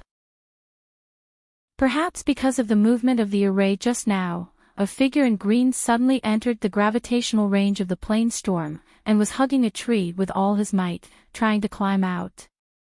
The person in the sky could no longer hold on, and a trace of pain flashed across his eyes. As if he had made a decision, he directly sent a ray of spirit chi over, and pulled that person over. Ha! The person who was pulled over suddenly paused. Thank you, you're saving, I'm sorry. Before the other person could finish speaking, that person suddenly closed his eyes, as if he could not bear to watch, and sent a ray of spirit chi towards the other person's heart. The other person did not even have time to react, and his soul was directly shaken out. That person's hand turned, and the other person's soul immediately turned into spots of fluorescent light, and entered his almost transparent body. After fusing with the other person's soul, his virtual shadow finally became a little more solid. He continued to make seals, and the array once again shone with golden light. The hole that had already shrunk closed even faster. In less than 7 minutes, the hole in the plain storm that could swallow the heavens and the earth finally disappeared. And the soul of that person who set up the array was already so thin that it could not be seen. Finally, with a ding, it turned into spots of fluorescent light, one on the left, one on the right, and directly returned to the river of forgetfulness below. I Ching. Lone Moon, Yunheng, did they just witness a tragic salvation of the world? The few people who were watching the show were silent for a while. Before they could sort out their emotions, the scene in front of them changed again. Chapter 394. Compared to the immortal mountain and blessed land from before, the image now was clearly that of the mortal realm. The people walking around were all mortals without spirit chi. This seemed to be a family. Although it was not a wealthy family, it looked like a family that did not have to worry about food and clothing. A young child ran past him, giggling. He looked very unfamiliar, but at first glance, the few of them inexplicably recognized that this person in front of them was the green-robed man who had almost been swept into the plane storm and had his soul sacrificed by the cultivator who had saved the world. So this was his reincarnation after his soul was repaired by the power of samsara. The few of them were stunned and became even more confused. They could not understand the purpose of this illusion and could only continue watching. However, what happened next in the illusion caused them to have mixed feelings. The green-robed man was called Wen Tianyu in this life, and he was the son of a merchant. His biggest wish in life was to earn enough money and marry the most beautiful girl in the city. From the age of 10, every bit of money he earned, he would bury it in a jar like it was a treasure. And he did have the talent to earn money. Before the age of 20, he already owned an entire street of shops in the city and became the richest man in the city. Everything was perfect, but on the day he was about to marry the girl he loved, everything came to an abrupt end. Someone had come to the city, and it was an immortal who had descended from the sky. They said that Wen Tianyu was a person with great opportunities and that one day he would achieve enlightenment and ascend. Tianyu did not want to go, nor did he want to cultivate. But his parents said that this was his fate, his friends said that he had good luck, and even the girl he liked said that he was an extraordinary person. Everyone felt that he should walk the path of immortality. Tianyu had no choice but to go. The number one genius of the immortal sect, Supremacy Wending, wanted to take him as a disciple and promised that he would be his only disciple. All the cultivators were envious of his good luck. But he was not willing at all. He did not know why, but he inexplicably did not like that person. He even wanted to stay away from him when he saw him. He had a feeling that something bad would happen. He did not expect that this feeling would become reality a few months later. A huge black hole suddenly appeared in the sky. Only Honorable Wending's array could block that hole. Otherwise, the whole world would be destroyed. However, this array formation required the sacrifice of a soul. Unfortunately, his soul alone was not enough to activate the array formation. He needed to find someone with a similar soul to him to sacrifice to the array formation. Only then could the array formation be activated. Wen Tianyu was that person. He suddenly understood why everyone insisted on him cultivating even though he had a trash spirit root. But he didn't want to die. He was afraid. He wanted to escape. He didn't want his soul to scatter. But he didn't have the chance. His escape plan had been seen through. In a single night, the expressions of his fellow disciples who were originally kind and protective of him had all changed. All of them were scolding him for being selfish, for not recognizing the greater good, and for being ungrateful. The sect leader said, "We are cultivators, and we should protect the righteousness of the world. How can you abandon the lives of the world for your own selfishness?" His fellow disciple said, "I thought that even if you had poor aptitude, the Venerable One would still take a liking to you. I didn't expect that. I was wrong about you." Cultivators from other sects said, "You are also one of the living beings in this world. How can you bear to see the lives in misery? Once you leave, you will destroy this world." His parents said, The immortal elders are right. How can you be so selfish? Since you are already an immortal cultivator, you should be like Venerable Wending and disregard life and death." The girl he liked said, "How can you be like this? You are no longer the brother Tianyu that I know." Everyone told him that he shouldn't escape. Everyone told him that he should sacrifice to the array formation. Everyone told him that he had to die. But he didn't want to. He named himself Tianyu, but the heavens seemed to no longer protect him. In the end, he was still pushed onto the altar. He watched as his best friend pushed the spirit sword into his chest. He watched as his blood flowed out bit by bit and gathered to form the array formation. He watched as his soul slowly dissipated, but he couldn't resist at all. Until the moment before he disappeared, he heard the familiar voice of Venerable Wen Ding, who was also about to dissipate. "I'm sorry."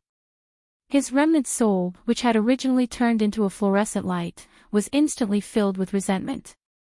But both of them returned to the river of forgetfulness. Then came the third life, because his remnant soul was reincarnated with resentment, when Tian Yu unexpectedly had the memories of his previous life. His monstrous hatred made him fall into the demonic path since he was young.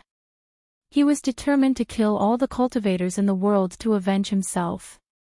He practiced the most dangerous forbidden technique and the most vicious mental cultivation method. He suffered all the hardships in the world and finally cultivated to become a sky fiend. He gathered tens of thousands of demons and attacked the immortal sect. But in the end, he failed at the last moment. He met a person who was born with good fortune and was covered in the golden light of merit. His cultivation was clearly far from his, but he still died under his monstrous luck and his soul was sacrificed once again. The funny thing was, he only recognized who the other person was at the last moment. He recognized where the merit on him came from. It was actually the merit of saving the world. Both of them sacrificed their souls, but he was spurned by the world and scolded by the cultivators. But his name was immortalized, and he received the sincere gratitude of everyone. He had the merit of saving the world. It turned out that he was not only fighting against the cultivators of the righteous sects, but also against fate and the heavens. Finally, he completely lost hope. He only hoped that the heavens would let him go once and let him have a peaceful life. Then, he ushered in his fourth life. He did not suffer much in this life. He did not have the memories of his previous life, and there was no longer that terrifying black hole in the world. He was just an ordinary scholar. In order to obtain scholarly honors, he deliberately moved and lived in a quiet house in the forest more than 10 miles away from the county. One day, a dozen mystic cultivators in yellow Taoist robes ran through the small path outside the forest. Behind them, there was a strong yin qi, as if something was chasing after them. The group of people hurriedly took out a voice transmission talisman to ask for help. After a while, a gentle male voice came from the talisman. "The county is in front of you. You cannot let deviant ghosts enter the city and harm the people. Use the restriction talisman to temporarily seal them in the forest behind." "Yes, Heavenly Master." Thus, the deviant ghosts swarmed into the forest and ate the only living person in it to death. Not even his bones were left. The scholar turned into a ghost. His soul body was about to be divided by thousands of remnant souls. Even he himself did not know why the monstrous resentment was completely unleashed, and it was endless. After being swallowed by the resentment, there was only one thought in his mind. He wanted an answer. He wanted to seek justice. He wanted to ask why. But, even he himself had forgotten why he had to ask, and who he should ask. So he rushed out of the encirclement of remnant souls, out of this world, and broke through the rules of heaven and earth. Then, he appeared in front of the manager. Shining, Lone Moon, Qing, he finally understood why these illusions appeared. The three of them were silent for a while. Then, they all turned to look at Yunheng, whose face was pale as if he had suffered a huge blow. Coincidentally, the scholar was called Song Ren, and the heavenly master in the voice transmission talisman was surnamed Yun. Chapter 395. The sudden truth stunned the few of them. Especially Yunheng. His entire body started to shake. He stood rooted to the ground for a long time, as if he had lost his divine soul. But the surrounding illusions turned and returned to the scene of Song Ren's first life. It was like a movie that was playing on loop. I Ching and Loneman's expressions were complicated. They finally knew where Song Ren's strange hatred towards Yunheng came from. There was also the endless stream of grievous energy that even Shorty could not get rid of. Why was it that he could only get rid of it when Shining was around? Subconsciously, he probably still wanted to seek justice. Even the heavenly Tao could not give him justice. Only Shining could. Yet in this matter, it was impossible to tell who was right and who was wrong. His tragic fourth life was indeed pitiful. But no matter which life it was, what Yunheng did was indeed a great thing to save the world. If he did not stop the plane storm, perhaps not just Song Ren, but everyone in the small world would probably die. Even their souls would be lost in the cracks between planes, never to be reincarnated. Yunheng chose the best way. He even sacrificed himself time and time again. He risked his soul to save the world. So he received the sincere gratitude of everyone in the world. He received a body full of merit and blessings from the heavens. He was favored by the heavens in every life. From the perspective of justice, no one could say that his choice was wrong. Even if he sacrificed Song Ren. Compared to the whole world, one person was too small. So everyone chose to ignore his voice. Everyone forgot to ask him if he was willing or not. Yunheng might have let down everyone in the world, but he had let down Song Ren. Why didn't Moldy Ghost's body light up? Shining tilted her head and suddenly asked a question. I Ching paused for a moment. Knowing that Lone Moon was asking about merit, he explained in a low voice, "Master, although doing good deeds can accumulate merit, there is no specific boundary between good and evil. Therefore, only by receiving sincere gratitude from others can one obtain merit." Oh. Shining frowned. So, no one has ever been grateful to Moldy Ghost. I Ching did not reply, and his expression darkened. In his first life, no one knew that he had a part in saving the world. In his second life, he was forced to the altar by everyone. In his third life, there was no need to talk about him. He was a great devil to begin with. Not to mention gratitude, there were countless people who hated him. That was why he became more and more unlucky in each life. Yet, because of the fusion of their souls in the first life, he and Yunheng had a connection. They would be entangled together in every life. Hey, what do you plan to do about this? Lone Moon nudged Shining and pointed at Yunheng, who was still in a daze. Ha! Shining looked confused. What does this have to do with me? What aw? Lone Moon glared at her. This illusion is very clear. Song Ren is looking for you to uphold justice. Sigh, so troublesome your sister. We have to solve it, right? What should we do?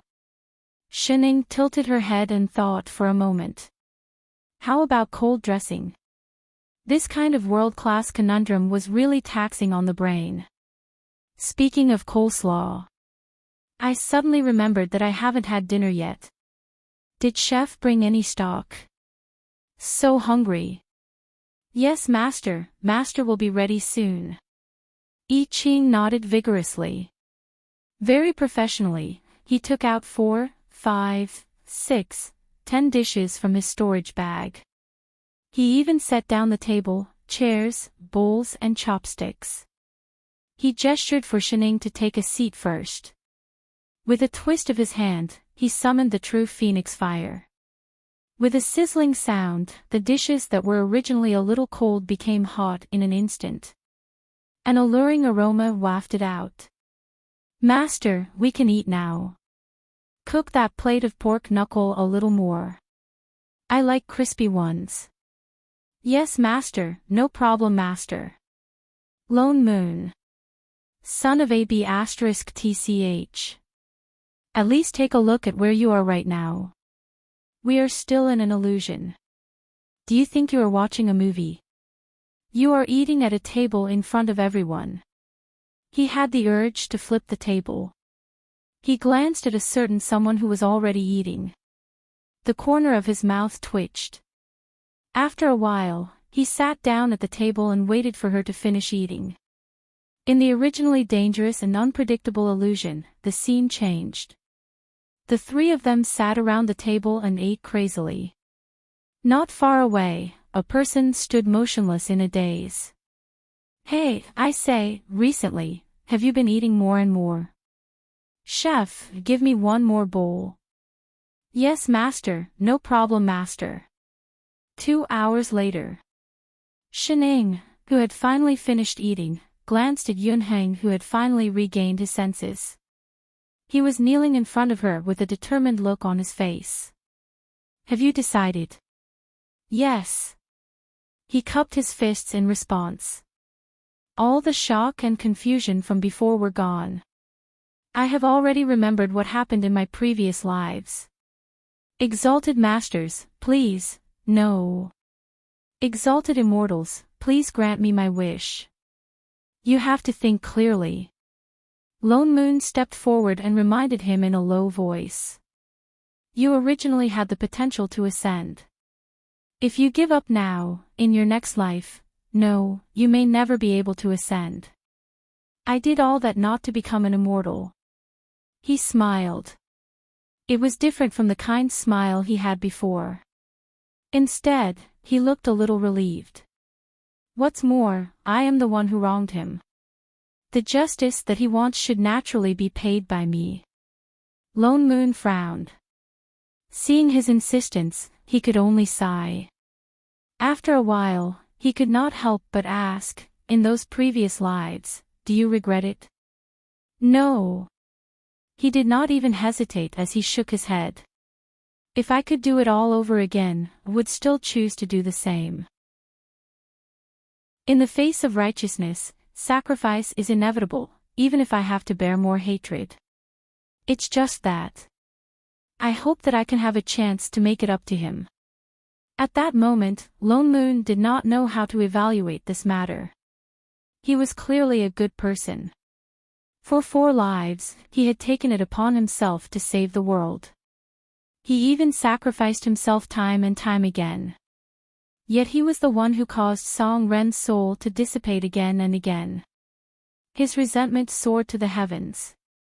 "This is already the best idea I can think of." Yunheng clenched his fists by his side and said, "Even if it might be meaningless, at least give him a fair chance." "All right." Shining nodded and glanced at Chef beside her. Only then did Yi Qin conjure a seal with one hand. A beam of white light flew out from his hand, and there was a loud clang. The entire illusion immediately broke into thousands of pieces and disappeared like a broken mirror. They once again returned to the northern region that was filled with yin qi. However, there was an additional black figure hovering in the air a few meters in front of them. He floated in the air, surrounded by pitch-black resentment that was as dark as ink, carrying a violent and crazy aura. Although they could not see his figure clearly, they could feel that there were 2 sharp, blade-like gazes directed at Yunheng, as if they were going to pierce through him. Yunheng took a few steps forward and looked up at the black figure in the air. He could not tell what emotions he was feeling. Guilt, regret, or relief, there were all sorts of emotions. He stared at the black figure for a while, then said in a low voice, "I know it's too late to do anything now, but I hope to give you a chance to start over." As soon as he finished speaking, the black figure in the air seemed to have lost control. Suddenly, it turned into a black fog, covering the sky and earth as it pounced towards Yunheng. Like a sharp blade, it pierced several holes in Yunheng's body. Glaring fresh blood stained his entire body. But with his last breath, Yunheng conjured a seal with both hands. In the next moment, a red light lit up. The blood in his body surged out crazily, directly turning into chains that trapped the entire ball of resentment chi. A huge golden array appeared in the air, covering the 2 people below. Yunheng's hands did not stop moving, quickly conjuring array seals. Then, he said word by word, "I am willing to use my blood to build your vitality, I am willing to use my soul to forge your divine soul. I sacrifice everything I have in exchange for your rebirth." Chapter 396. Suddenly, the golden light shone brightly. The grievous aura in the surroundings seemed to be attracted by something and began to surge into Yunhang's body. And a nearly transparent soul floated out of the grievous aura and slowly rose into the golden array above. Yunhang's body also began to float out. Specks of fluorescent light from the soul gathered on the soul above. Song Ren's almost transparent soul, which had been swallowed by the grievous aura, began to solidify at a speed visible to the naked eye. Traces of red blood qi also began to gather towards the other party. That solidified soul immediately became alive. Finally, it changed from a ghost soul to a living soul. Only then did Yunhang stop. His entire body was clearly surrounded by grievous aura, but his mouth revealed a sliver of a smile. I'm sorry. The grievous aura on his body was instantly purified. His entire body also became fainter and fainter. In the next moment, it completely disappeared. Only a speck of fluorescent light floated out. Lone Moon conjured a seal and kept the last remnant of Yunhang's soul. He sighed. This time, he did not know how long he had to stay in the river of forgetfulness before he had a chance to reincarnate. I Ching also conjured a seal towards Song Ren, who had already turned into a living soul. In the next moment, that solidified soul turned into a ball of light and flew into his palm. What do you plan to do with this living soul? Lone Moon asked. Although Song Ren had already turned into a living soul, his body had long been eaten clean by deviant ghosts. His soul could not return to his body. Before long, he would become a ghost again. Father Nyo, do you still have Radish's dandelion? I Ching suddenly asked. You still use dandelion? Lone Moon's eyes widened. Wasn't this a little too much? Wasn't it enough to have an eyesore at home? He was attached to Radish's flower previously. His soul was already infected with his immortal qi. So using that illusion is the best. And the current situation did not allow them to think of any other way. Otherwise, they would have wasted Yunhang's efforts. The corner of Lone Moon's mouth twitched. Still, he took out a flower from the storage bag beside him and handed it over. I Ching immediately conjured a seal to set up an array. In a short while, a human figure slowly formed in the array. He placed the living soul in his hand into the array. In a short while, the array light faded. There was one more person on the ground. Compared to the appearance of Radish before, the human figure now was exactly the same as his soul. However, because he had just been reborn, he would not be able to wake up for a while. Done. Shining clapped her hands. We can go home and eat. Get back here. Lone Moon grabbed a certain person who was about to escape and pointed at the disorderly river of forgetfulness and the sky full of Yin Qi. You call this settled? Father Nyo, shut up. Lone Moon glared at her. Before this river of forgetfulness recovers, none of you can escape. So troublesome. Troublesome my ass. I didn't ask you to do anything. Just stay here and don't King run around. With that said, he glanced at I Ching beside him. Chef, call Shorty over to help too. I Ching nodded and took out his communication talisman. Lone Moon scanned the surroundings once more. The river of forgetfulness was strewn all over the place like hanging noodles. Instantly, he felt his head hurt even more. The plane crack was something that even the God Fiend could only seal temporarily with the help of primordial chaos and the others from another plane. No matter what, Yunhang was just a mortal. If he could solve it with just his sacrificial soul, Kai Tian would not have had to look for a manager so frantically. Yunhang only used the power of the river of forgetfulness to cover it temporarily. The gap had always been there. This layer of cover was still very weak. It would not be long before it reappeared. And because he forcefully borrowed the power of the river of forgetfulness, it also caused chaos in the river of forgetfulness of this world. It disrupted the reincarnation of this world. So a fault was formed here that one could only enter but not exit. What's more, this river of forgetfulness was a part of the main branch of this small world. In other words, it was possible that half of the souls that flowed through here were forced to stay here. And because the river of forgetfulness was distorted, it caused their souls to collapse and become remnant souls. And there were more and more remnant souls. That should be how the northern land was formed. Although remnant souls had no consciousness, they would instinctively want to return to the river of forgetfulness. That was why these remnant souls would attack the mortal territories in a frenzy. Because only the river of forgetfulness could allow them to re-enter reincarnation.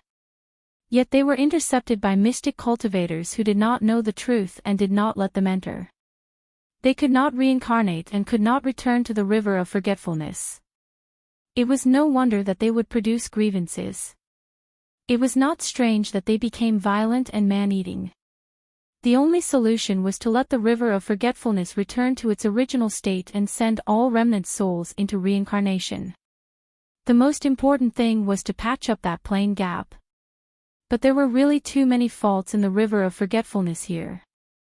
And they were scattered everywhere. Even with Shorty around, he and I Ching spent a long time before they slowly pulled those messy rivers back.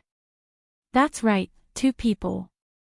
Not including a certain troublemaker who watched the whole show and ate melon seeds. Aren't I guarding the moldy ghost? He hasn't woken up yet. What if he gets moldy again? Sheneng said seriously. The corner of Loneman's mouth twitched. You're just King lazy. Song Ren was already reborn and not a ghost. How could he get moldy? It's done. Before Lone Moon could fly into a rage, Yi Ching pulled the last half of the river of forgetfulness back to its original position. The entire river of forgetfulness was finally restored and started to flow again. Beside him, Shorty also waved toward the sky full of Yin Chi. She was Mengpa after all. Instantly, countless lights lit up. Thousands of remnant souls returned to the river of forgetfulness. The Yin Chi dissipated completely. As if the clouds had been pulled out to see the sun, the surroundings suddenly shone with bright light. The originally dark and gloomy northern land was instantly lit up. Although it was still a piece of scorched earth, it no longer had the gloomy aura of the past. There were still some wisps of spirit chi in the air. Thinking about it carefully, it was normal. Looking at Yunheng's first life in the illusion, he knew that the spirit chi of this small world should not be less than that of other small worlds. But later on, the plain gap appeared. Together with the chaos in the river of forgetfulness, it affected this world. That was why the spirit chi became thinner and thinner. Finally, it caused the inheritance of cultivators to be cut off. Now that the river of forgetfulness was restored, naturally the spirit chi would return. Only, he looked up. Indeed, in the next moment, the air twisted. A pitch-black hole suddenly appeared, as if the sky was being torn apart. He subconsciously turned to look at a certain foodie beside him. But he saw her clenching her fists and making an encouraging gesture. All the best, Father Nyo. You can do it. Get lost. You just don't want to do it, right? Thinking about it carefully, that assistant handbook that he spent a few months to understand, he indeed wanted to give it a try. So he turned to look at Yi Ching. Chef, you go left and I'll go right. Let's try using the sky mending array. Yi Ching nodded, turned and flew to the left. Lone Moon flew to the right. The two of them activated the array at the same time and directly turned on the assistant authority.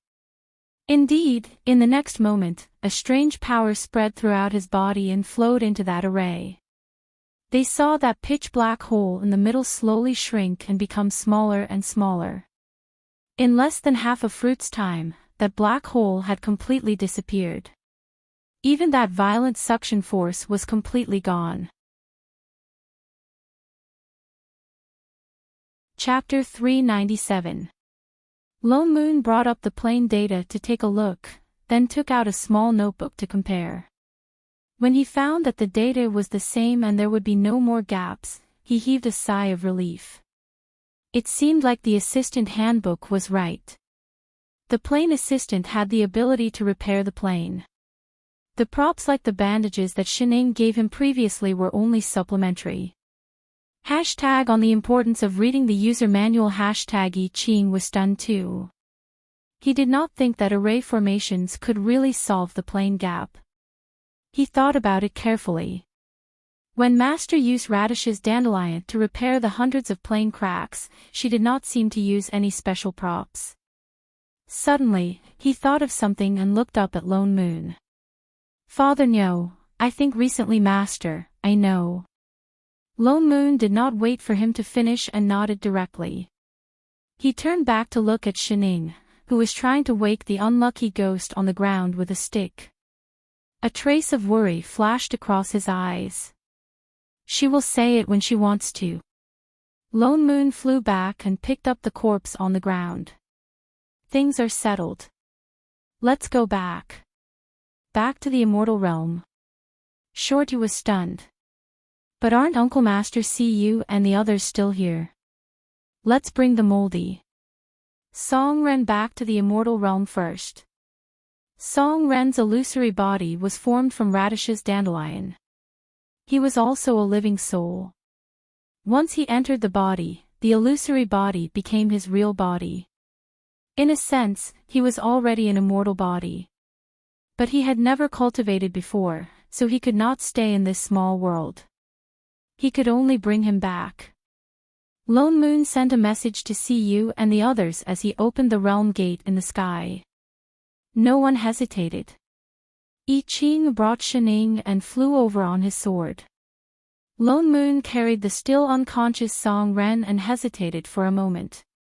Then, he flew in too.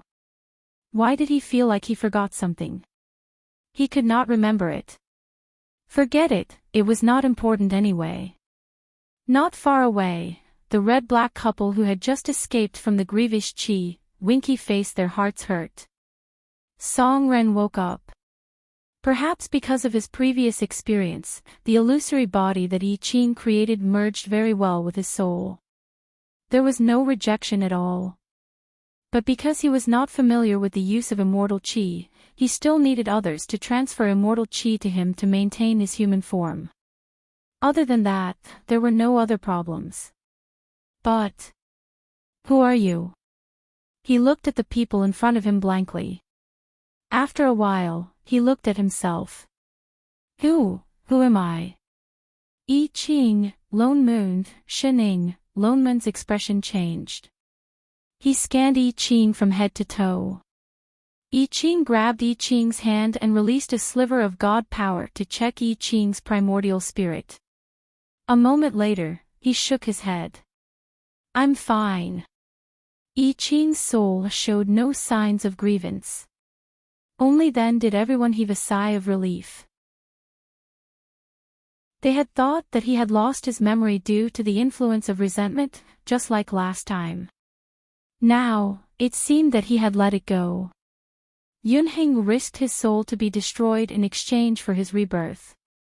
Finally, Yunheng forgave him and let him go. It was better to forget everything now. You really don't remember it all. His expression became even more confused. He tried hard to think, but after a while, he shook his head. I don't remember anything at all. Who am I? Where is this place? This is the invincible heavenly palace. You. Lone Moon hesitated. After a while, he said, you are a new disciple of my invincible sect. You had just started cultivating when something went wrong. That's why you were injured, seriously injured. Your body can't be used anymore. So we attached you to a dandelion. You're fine now. Just focus on cultivating in the future. I'm a dandelion. I-Ching looked shocked. He did not doubt what Lone Moon said. Then you are. Of course we are your teachers. I am the sect's managing elder, Lone Moon. He pointed to the other two. There, that's the sect master eating the fruit. The one who passed the fruit is Chef Elder I-Ching. As for the rest of the sect, I will send someone to introduce you to them later. Only then did he nod his head. He still had a puzzled look on his face, and was about to ask something else when the door was pushed open with a bang. Little Missy. A certain vegetable rushed in like a cannonball. He scanned the room and his eyes fixed on Shining. He pounced on her. You're finally back. Seeing that he was about to pounce on her, I-Ching, who was at the side, was very calm and natural. He silently stretched out a leg. The next moment, Radish lost his footing and fell to the ground. The dandelions in his hands scattered all over the room. Radish was obviously used to falling. He threw away the flower stalks in his hands and was too lazy to get up. He sat on the ground and tugged at the corner of Shen Ying's clothes. Little Missy, Radish misses you so much. When you weren't around, no one watered me. Look. He pulled at his hair and said with a pitiful look, my leaves are split. Shining slowly finished eating the fruit in her hand. She replied, oh. Little Missy, how could you leave just like that? You didn't even bring Radish to play. He felt even more wronged. Radish is about to grow mushrooms.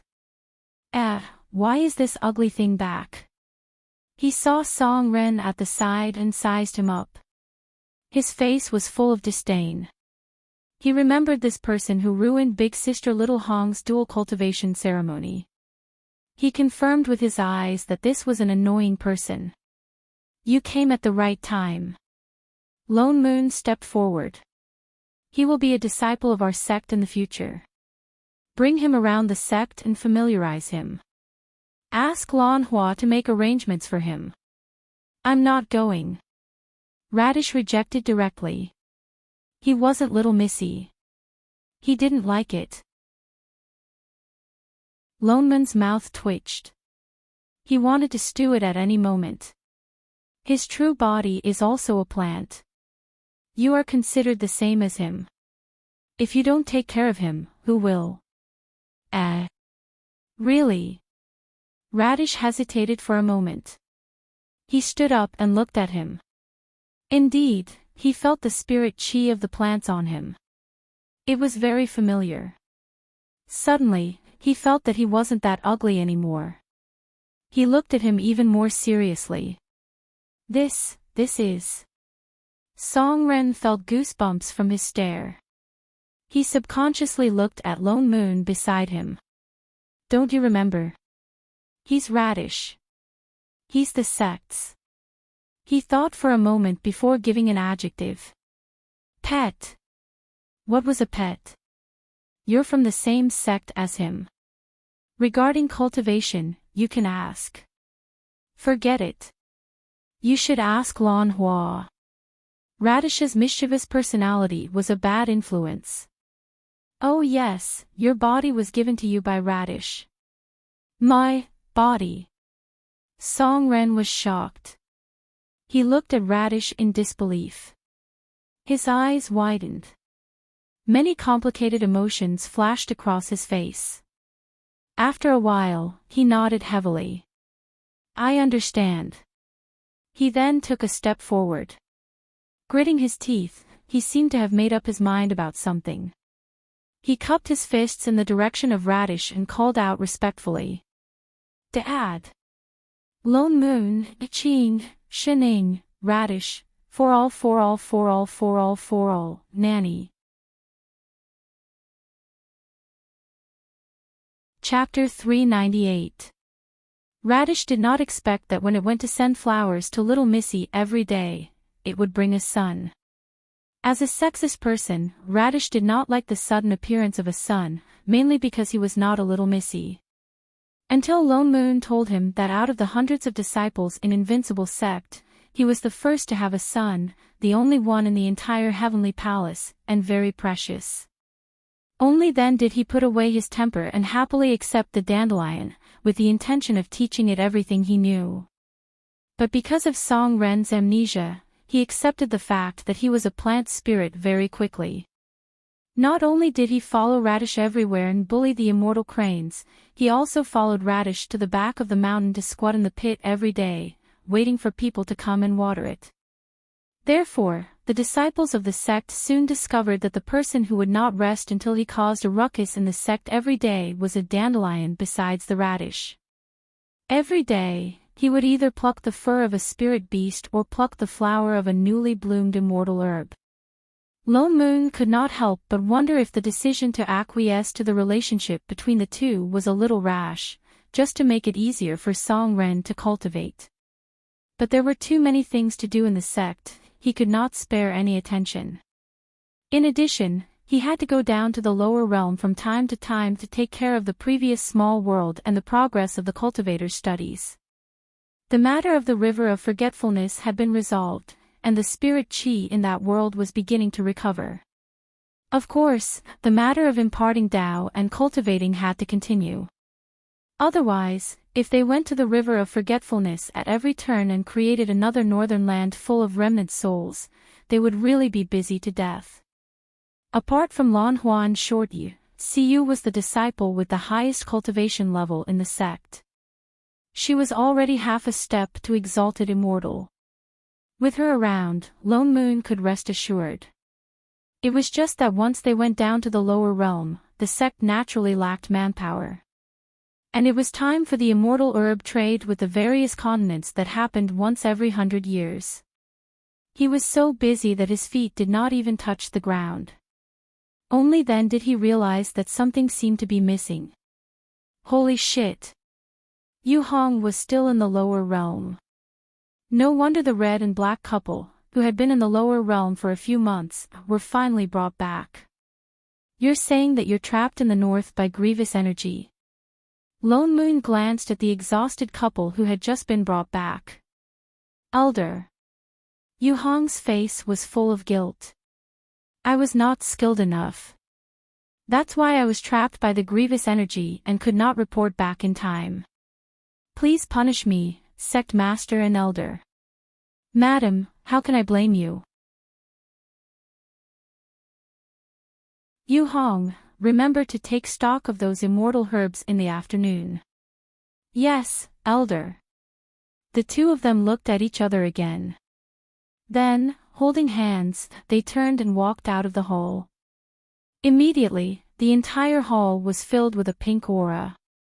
Even Shining, who was sitting at the top and nibbling on a fruit, felt the smell of dog food. So she narrowed her eyes and turned to look at Boss Lan, who was criticizing her taste in clothes and forcing her to wear Dharma clothes. She suddenly said, Boss Lan. What? Is grievous energy more powerful than your demonic chi? You must be joking. His expression was as if she was looking down on him. Which one of the most powerful yin chi in the world can compare to demonic chi? All kinds of yin chi and grievous energy are like toys in the eyes of demons. Once the demonic chi is released, it can be dispelled in minutes. Oh, Shining gave a long response and continued to nibble on her fruit as if nothing had happened. But the two of them who had just walked to the door stopped in their tracks. The pink bubbles surrounding him burst into pieces in an instant. Some kind of cold aura was emitting from Yu Hong's body and rushing towards Little Black. Maw. Madam. Little Black's little heart trembled and his legs turned to jelly. Madam, listen to my explanation. Little Black. A roar sounded and the entire hall shook. Yu Hong's originally delicate figure suddenly turned into a metal Barbie. How dare you lie to me? With that said, she picked up a certain demon king who was trembling beside her and threw him out. Madam. Before he could finish speaking, he turned into a small black dot in the sky. Yu Hong's figure also flashed and disappeared at the door. It was obvious that she was chasing after him to beat him up. The hall fell silent, 3 pairs of eyes turned to look at a certain foodie above them. What's the matter? Shening looked innocent, pure and kind, as if she knew nothing. Is it time to eat? I Ching, Lone Moon, Lon Hua, the corner of Lone Moon's mouth twitched. Do you know what it means to not expose the truth when life is hard? Ha! Shening tilted her head. Forget it, eat your food. Although Little Black was very pitiful, why did he feel so good for some reason? Oh! She then continued to nibble on her fruit. She felt that it was even more fragrant, the kind that didn't taste like dog food.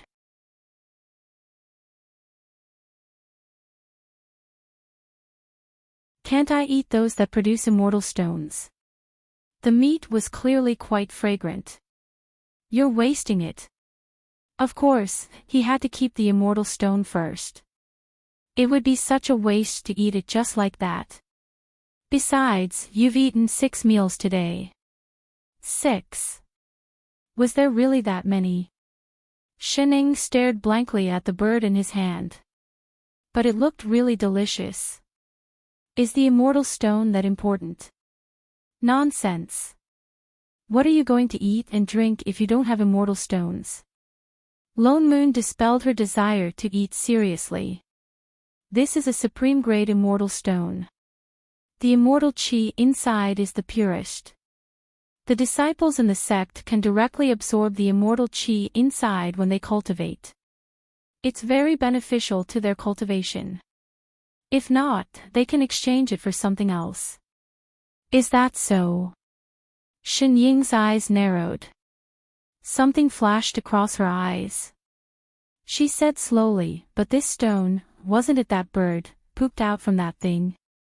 Isn't it a little unhygienic to absorb what it pooped out? Also, you used the thing it pooped out to exchange for food and drink. Then, shut up. Lone Moon's face turned green. If she continued, he was going to vomit. Why did a good thing become completely different when it came out of her mouth? He suddenly felt that the immortal stone in his hand was burning. Here. He shoved the bird over. Add more food, all right. Was there a need to go so far just for food? Chef! Shening was delighted. She turned and shoved the bird to Yi Qing. Spicy chicken. The insanely spicy kind.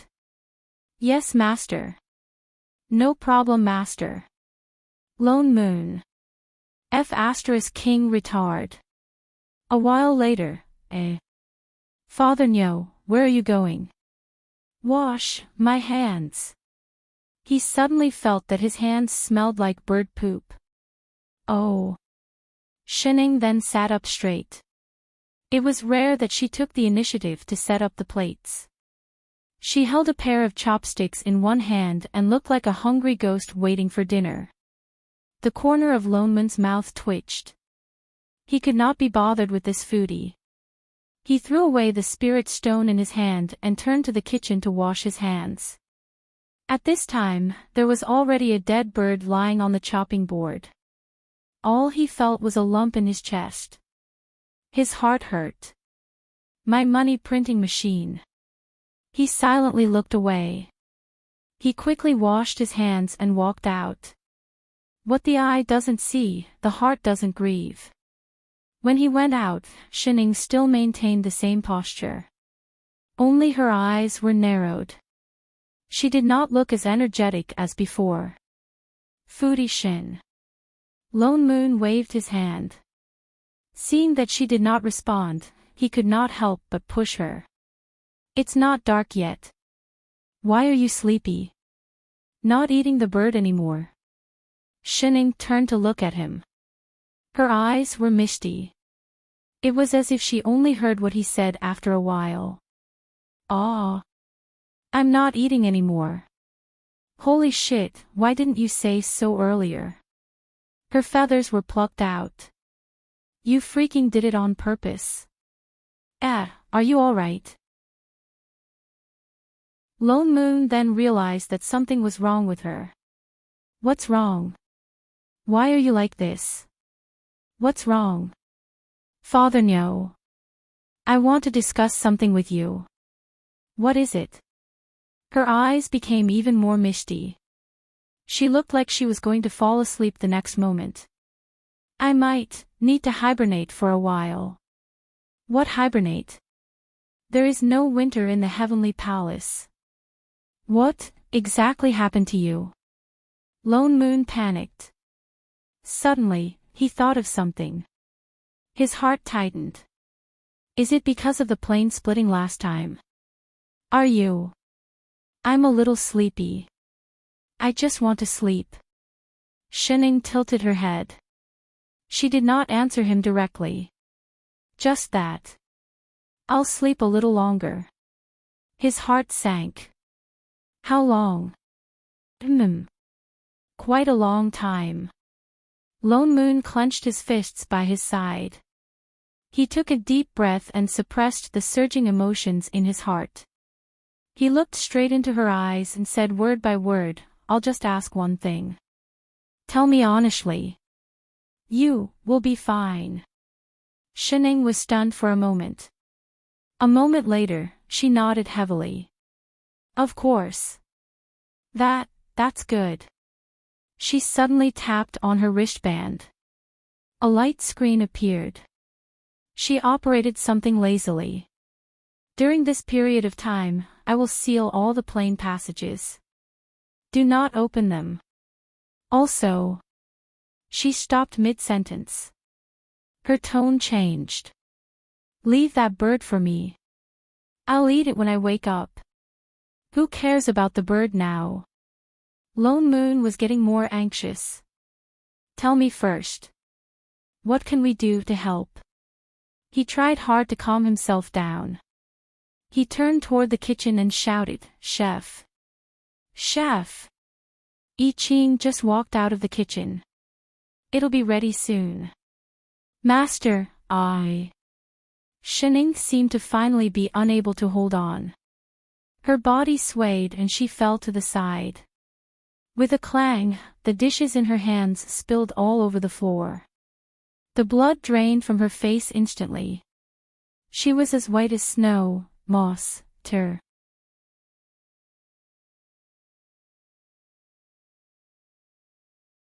Lone Moon fell silent.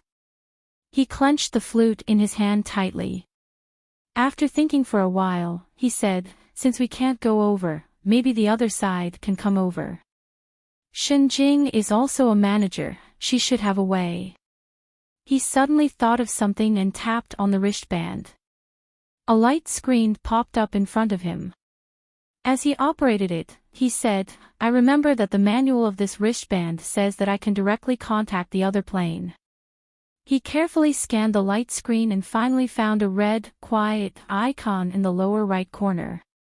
Found it. His expression lit up and he immediately tapped on that icon. In the next moment, a call interface popped up, accompanied by a calling sound. The other side picked up very quickly. Almost at the instant the ringtone rang, the call was connected. A familiar figure immediately appeared on the screen. Littling, why are you free? Shenjing's voice paused.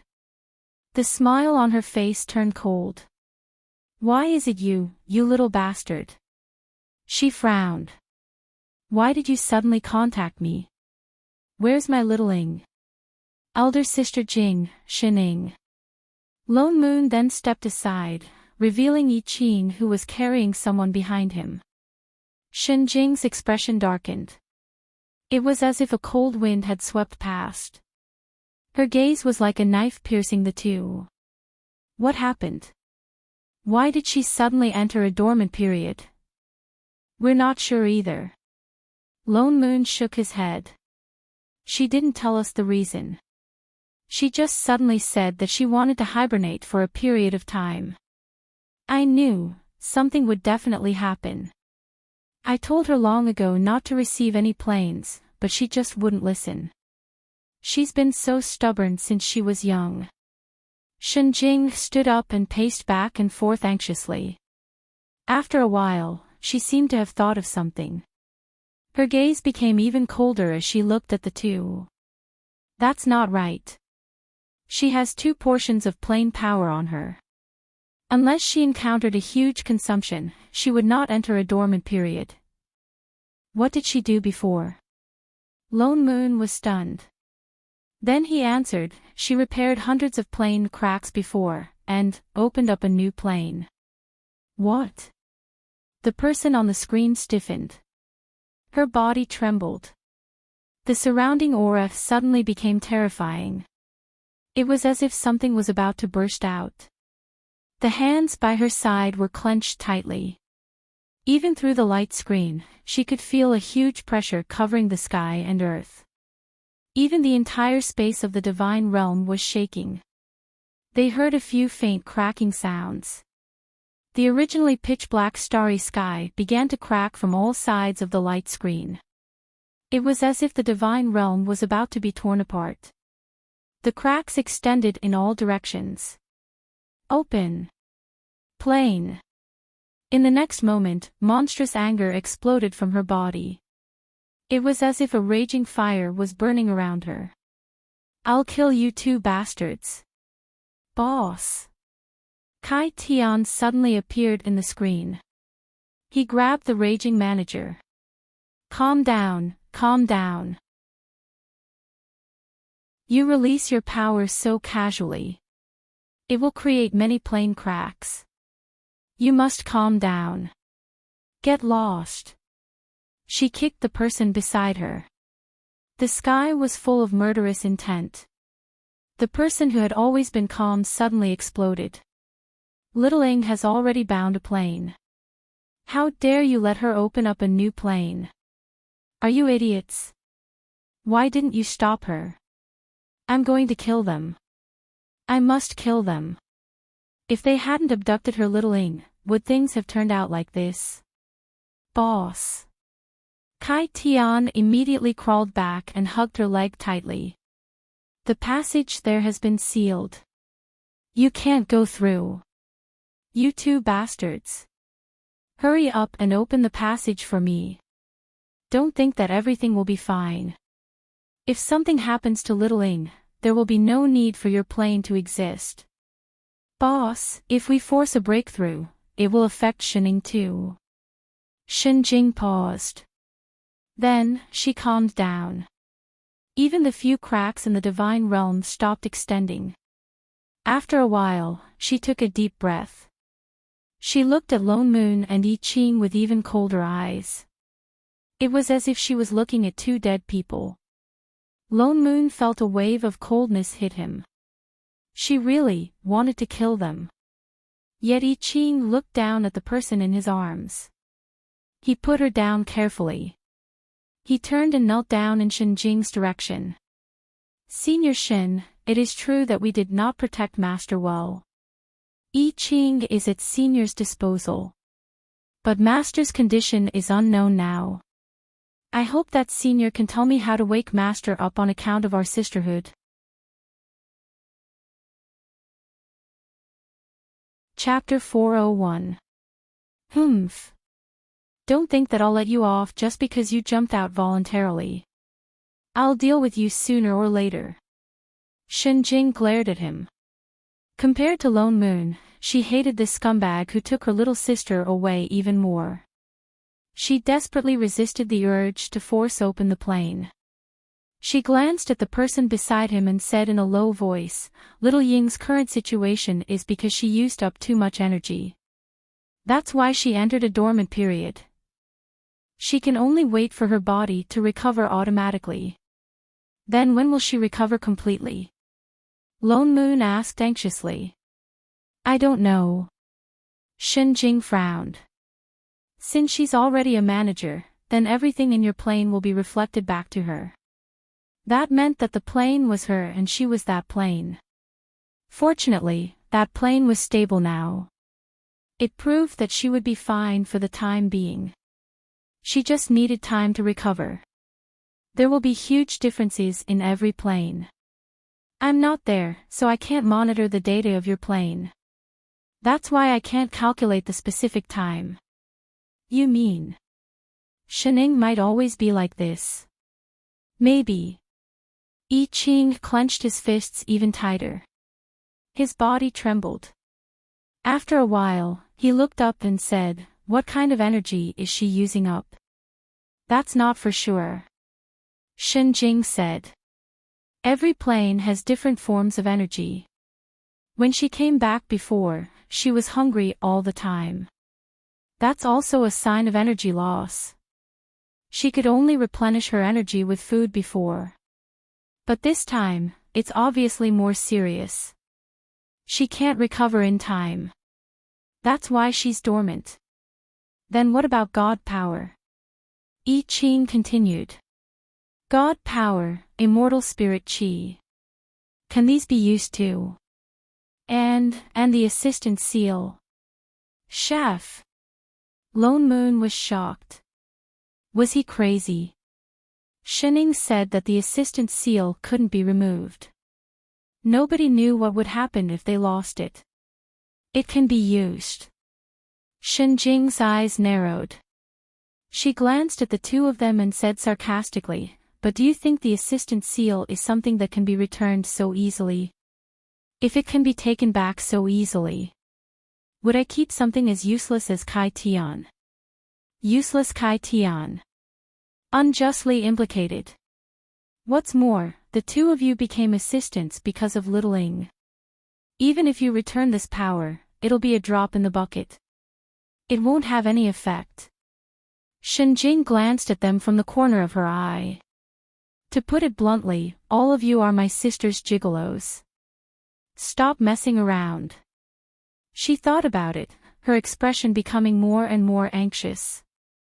She paced back and forth a few times before saying, "I'll think of a way to lift the seal on your plane and come over as soon as possible. You two better look after Little Ing for me, otherwise," she snorted coldly, raised her hand, and pressed something. The light screen in front of her flashed, and the call was cut off. I Ching's expression darkened. He turned and walked back to Shen Ying's side. Carefully, he helped the person on the ground up. He felt the assistant seal in his body and activated his god power again. "Chef!" Lone Moon jumped and immediately grabbed his hand. "Didn't you hear what Shen Jing said just now? Even if you remove the assistant seal, you can't wake her up." "But I still have to try." I Ching turned back, his gaze determined. "I am here because of Master. If not for her, perhaps we would have disappeared along with this plane. I can't just watch her sleep like this and do nothing. Father no, I'm not as thorough as you. I only know that as long as there's a sliver of a chance, I can't give up. Whether it works or not, even if it's just to make Master wake up a second earlier, it's worth it."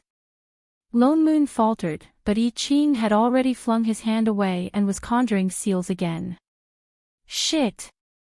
Lone Moon cursed under his breath. He gritted his teeth and pressed his hand down again. "Wait a minute. You dash, if you want to try, let's try together." Lone Moon interrupted him directly. He sat down cross-legged at the side and glared at the person who was unconscious. "Holy shit shit shit. I must have owed you in my previous life to have met you two cheaters." He had never done such a loss-making business. "So be it.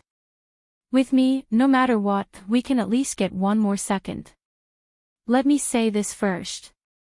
Lone Moon thought about it and instructed again.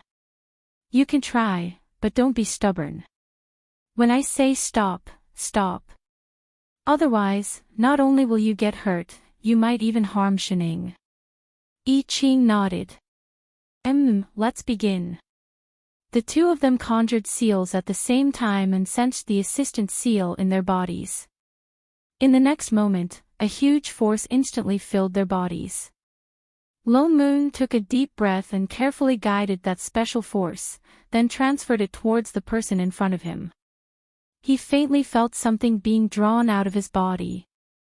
Just as it was about to enter Shen Ying's body, his divine perception suddenly felt a sharp pain. That force could not be transferred at all and was instead directly repelled.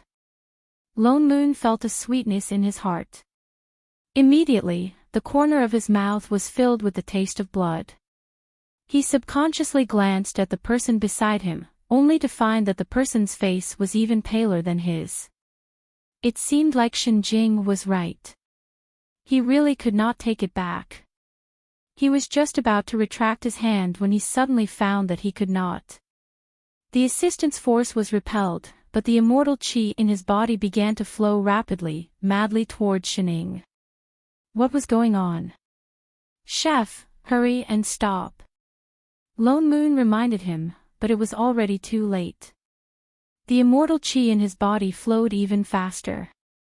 In just a moment, he felt his dantian empty. His vision darkened and he directly fainted. No.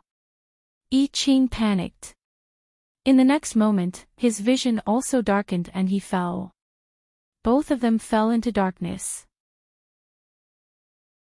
The moment he closed his eyes, he seemed to see something. He did not know how much time had passed.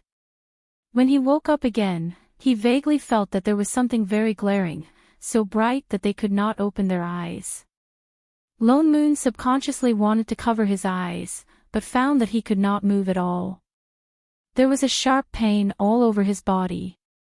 He directly opened his eyes, but a strong light shot straight at him, making him a little dizzy. You're awake. An exceptionally cold but somewhat familiar voice sounded, followed by a few clicking sounds, like the sound of something being pressed. Lone Moon looked up, only to find that not far in front of him, there was a blurry reflection. The figure was not tall, and did not look old. Her legs were crossed on an armchair, and her eyes were cold as she looked in his direction. He closed his eyes and suppressed the surging feeling of dizziness. Only then did he see that person's face clearly. It was cold but exceptionally familiar, and seemed to be a few inches smaller than he remembered. This was Shen Jing. Before he could react, Chef beside him had already blurted out in surprise, "Master. You're awake, that's great." What? This was Shen Ying. Chef subconsciously wanted to go over, but his body moved. In the next moment, the two of them felt a sharp pain all over their bodies, and there was a faint burning smell. Lone Moon was stunned and looked down. Holy shit! Who tied them up? And it was the kind where the two of them were tied together and hung upside down. The person on the chair frowned and looked at the two of them even more coldly. Who are you? What is this place? What is your purpose? As soon as he finished speaking, there was a whoosh. 4 to 5 round balls flashing with red light appeared in the air around them. The black muzzles on the balls were all aimed at the two of them. The voice was as cold as ice. Speak. I Ching, Lone Moon, huh? What was going on?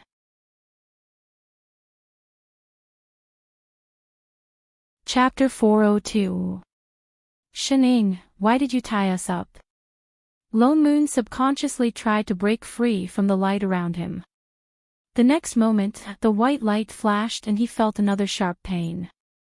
The light wrapped around him even tighter. More importantly, he couldn't activate any immortal qi at all. It was as if he was sealed. You've done your homework. The person's expression turned even colder. With some mockery, she said, You even know my name. Tell me, how long have you invaded the plane? I Ching became more and more anxious. He subconsciously wanted to go over. Master, what exactly happened to you? Ouch, ouch, ouch. Lone Moon exclaimed. The light wrapped around him even tighter. Chef, don't move. Master. Shen Ying's eyes narrowed. Isn't it a little too late to claim kinship now? No way, Shining. Lone Moon's face was full of disbelief. Don't tell me you really lost your memory. Wait a minute, he carefully sized up the person sitting on the chair. His eyes widened. Why do I feel like you're shorter? He looked again. It wasn't an illusion. The person opposite him really was shorter. Even the robe she was wearing was longer. Shining, it seems like you don't intend to tell the truth without suffering a little. Before he could finish, Shining seemed to have lost her patience. She raised her hand and pointed at something. In the next moment, the spheres surrounding the two suddenly opened like petals. A red beam of light shot out from both sides, connecting from head to tail, forming a ring. It slowly descended downwards and stopped at the position of their heads. It's all right. It's the same if I scan your brains directly. In the next moment, the ring became smaller and smaller. The red light was about to cut their heads. Lone Moon was shocked. He sweated. Holy shit, no way. Shining, you're serious. If you have the guts to invade the plane, you have to be prepared to pay the price. Invade? Lone Moon then realized that she had misunderstood something. He hurriedly shouted, wait. We're not invaders. You're not even in Shinjing's plane now. This is your divine realm. Shining faltered. Even the red ring stopped. She sat up from the chair. What did you say? Lone Moon heaved a sigh of relief. Only then did he confirm that she had really lost her memory, and it was not completely forgotten. She had only forgotten about them. You're no longer in your original plane, this is the immortal spirit plane. The starry sky behind you is the 3,000 planes. As fast as he could, Lone Moon briefly explained everything that had happened since they transmigrated, including how she went into hibernation. The more Shining listened, the deeper her frown became. She exuded an unapproachable aura. She scanned the two of them a few times. After a while, she said in a low voice, "You mean to say that I'm the manager of this plane now?" "That's right." Lone Moon nodded hurriedly. "If you don't believe me, you can contact Shinjing directly. You'll believe her words, right?" Shinying's expression stiffened. Something flashed across her eyes, but she did not confirm the call. Instead, she walked over, reached out her hand, and placed it on both of their foreheads. She closed her eyes and sensed for a while. After a while, he retracted his hand and looked at the two of them with some surprise.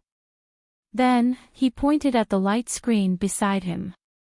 In the next moment, Lone Moon felt his body relax. The light that bound them suddenly disappeared. The two of them fell back to the ground with a thud. And that red halo also turned back into a small round ball. It shrunk to the size of a marble and flew back to Shinying's palm. "Master." I Ching stood up immediately. He subconsciously wanted to hold her hand to check. Shining frowned and took a step back. She looked at him with cold eyes. His outstretched hand stiffened. A hint of pain flashed across his eyes. "Are you, all right?" Shining frowned. She seemed to be not used to it. She did not answer his question. Instead, she turned and said seriously, "Both of you do have assistant seals on you. So I'll believe what you said for now. And this place can indeed change according to my wishes. This is your divine realm. Of course you can do whatever you want." Lone Moon rubbed his waist that was hurting from being bound. He got up. "Speaking of which, how many things have you forgotten?" Why did he feel that not only her height, but even her personality had completely changed? She did not look the least bit lazy like before. In the past, she did not talk as much as she did now. Because she was too lazy to talk. Shinying's expression darkened. She waved her hand. In the next moment, the originally pitch-black starry sky turned into a different world. In the blink of an eye, the three of them found themselves in a house that was tens of square meters large. There was a coffee table in front of them.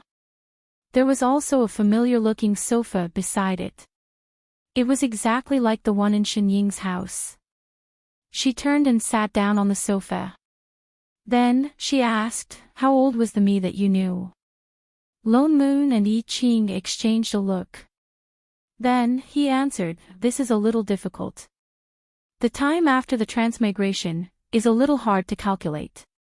But I remember the first time I met you, you said you were 28 years old." The corner of her mouth twitched. She seemed to be a little disgusted. After a while, she turned to look at the two of them. "I remember this year. 15 years old." 15. Lone Moon scanned her from head to toe. No wonder she was shorter. It seemed that not only her memory, but her body had also returned to 15 years old. "Is it because we used the assistant seal without permission and did not succeed?" I Ching clenched his fists. A trace of pain flashed across his heart. "So master, you will, are you an idiot?" Shenying suddenly interrupted rudely. For the first time, she rolled her eyes at Chef. "If you didn't do that, I might never wake up again." The two of them were stunned. What did she mean? "You don't understand." Seeing that they were confused, Shenying then explained. "Didn't you say that my sister told you that I went into hibernation because I expended too much energy and lacked energy?" You guessed right. The assistant seal is indeed the most suitable energy for me to recover. Then why? Their assistant seals were still on their bodies. I should have set a protection mechanism on your seals in advance. Shenying glanced at the two of them. That's why you couldn't return it to me. Instead, you transferred another kind of energy in your body to me. Immortal Qi. Divine power. The two of them said in unison. I don't know what it's called either. She clenched her fists. But it's obvious that those two energies were not enough to replenish my energy. So although I woke up, I returned to 15 years old. I didn't become the manager I was before. Then master, will you always be like this? I Ching could not help but ask. Her eyes dimmed. She shook her head. I don't know. Why don't we ask Shenjing? Lone Moon suggested. She's a manager too. Even if she can't solve it, she should be able to help you. And now that you're awake, you just have to remove the plain seal. I Ching nodded. That's right.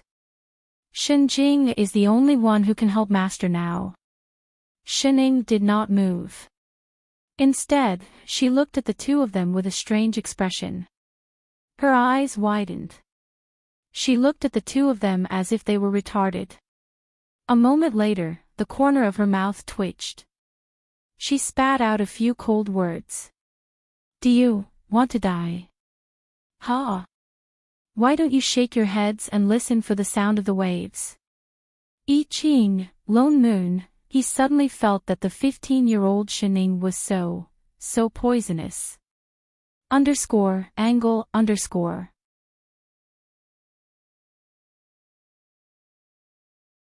Chapter 403. Why do you think I closed the plane passage? Shenying glanced at the two of them. Lone Moon subconsciously replied, to prevent intruders.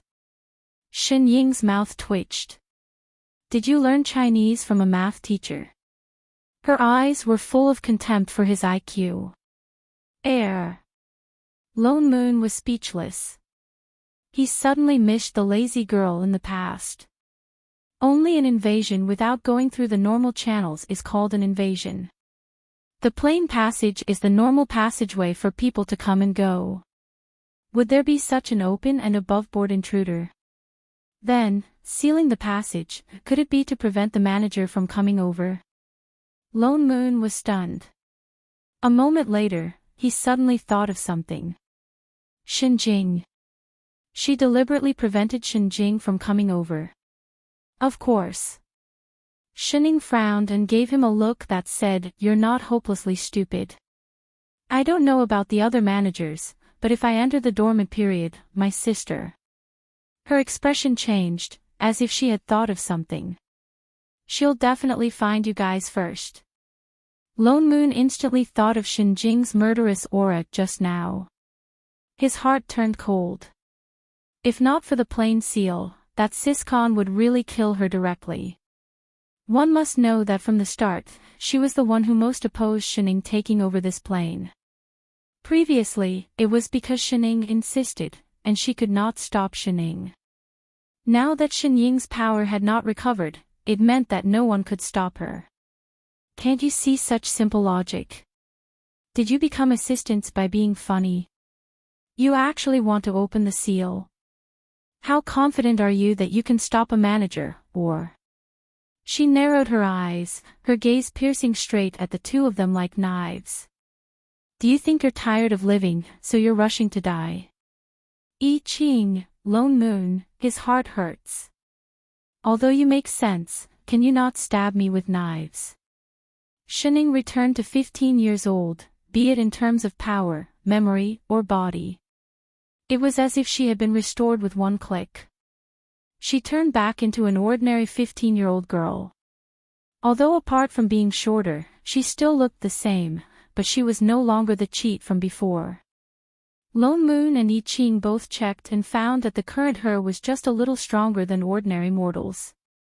Her abilities were even inferior to the cultivators of the lower realm. Her entire person was like a cheat that was suddenly sealed. In other words, she was now immortal. Then how does Master recover? I Ching clenched his fists by his side and looked straight at Shining, asking anxiously, "What should we do?" Shining turned her head awkwardly under his direct gaze and subconsciously leaned back. "I just checked the data of this plane. There is no possibility for me to recover immediately." "Then what should we do?" Lone Moon's face paled. "She wouldn't always look like this, would she?" "Wait." Shining replied with a single word. She casually opened a light screen and saw a row of data flash by. As she operated, she replied, "Hibernation is meant to recover. After a long time, it will naturally recover.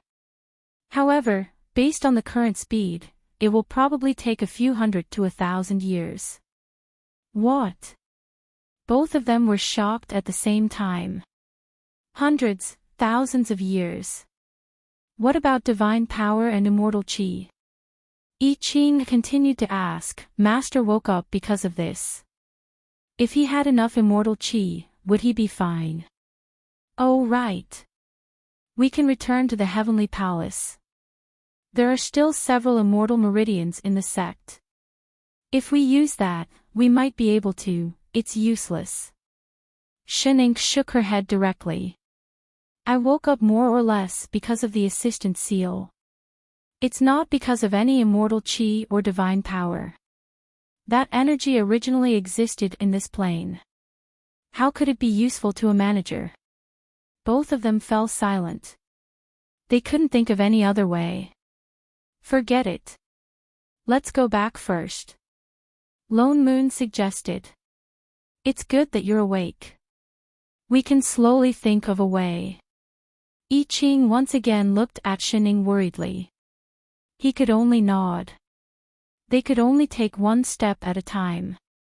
Don't worry, Shining. Lone Moon patted his chest and promised. With chefs and my abilities, even without the assistant seal, we can definitely protect you. What's more, Invincible Sect is very safe. Before you recover, it's better to go back. Shining looked up at him and stood up from the sofa. This is what you assistants should do. Can't you stop spewing venom and say something nicer? Lone Moon sighed. He habitually wanted to open up space transportation.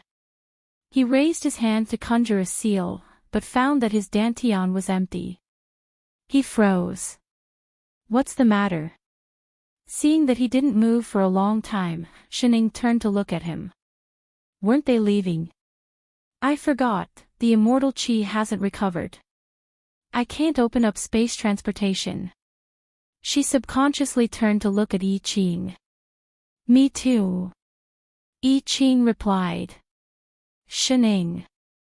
Lone Moon looked embarrassed. He just said that he would protect her, but he immediately dropped the bowl. Why don't you wait for us to rest and recover some energy before leaving? The corner of Shinying's mouth twitched.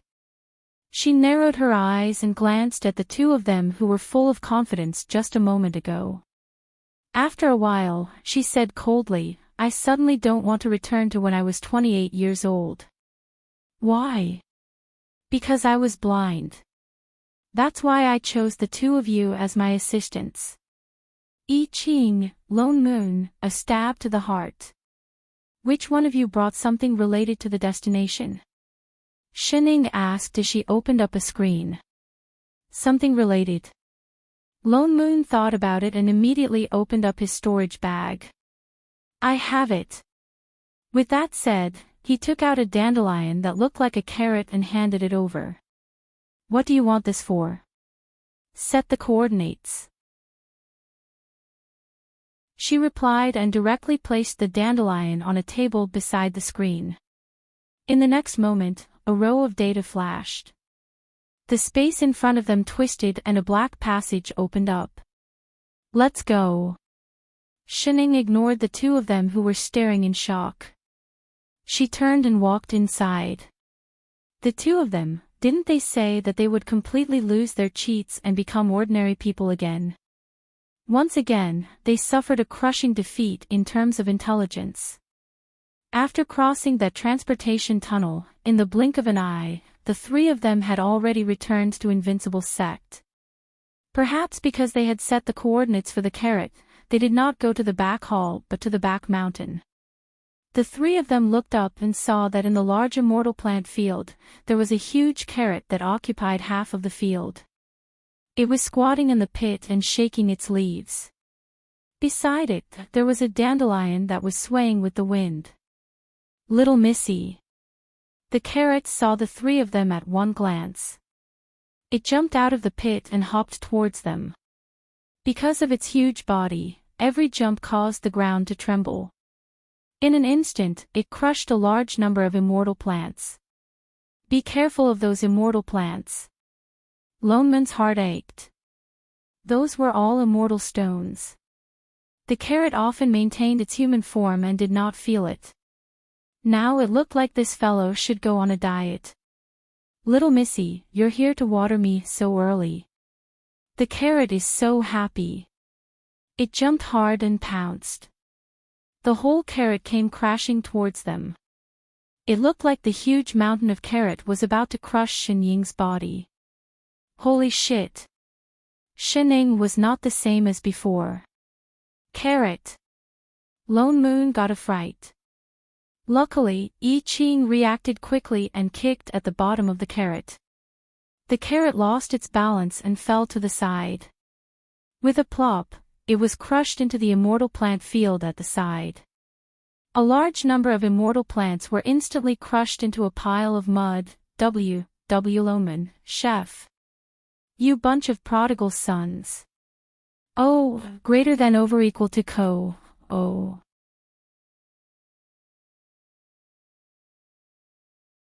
Chapter 404. Little Big Sister, Little Big Sister. Radish was obviously used to being kicked. It rolled a few times and pulled out the leaves on its head. It plucked the dandelion in the middle and gave it to Shining. Here, here. Shinying's body stiffened slightly.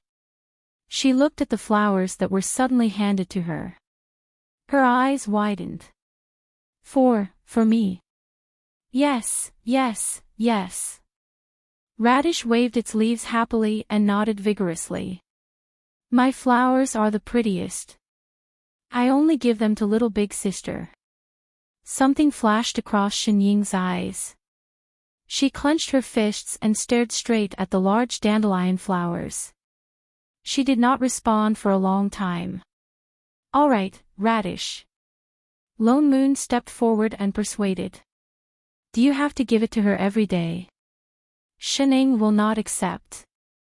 Before he finished speaking, the person beside him suddenly reached out and took the flowers. She hugged them in her arms and replied in a low voice, Thank you." The two of them, Lone Moon was stunned. Radish was even more stunned.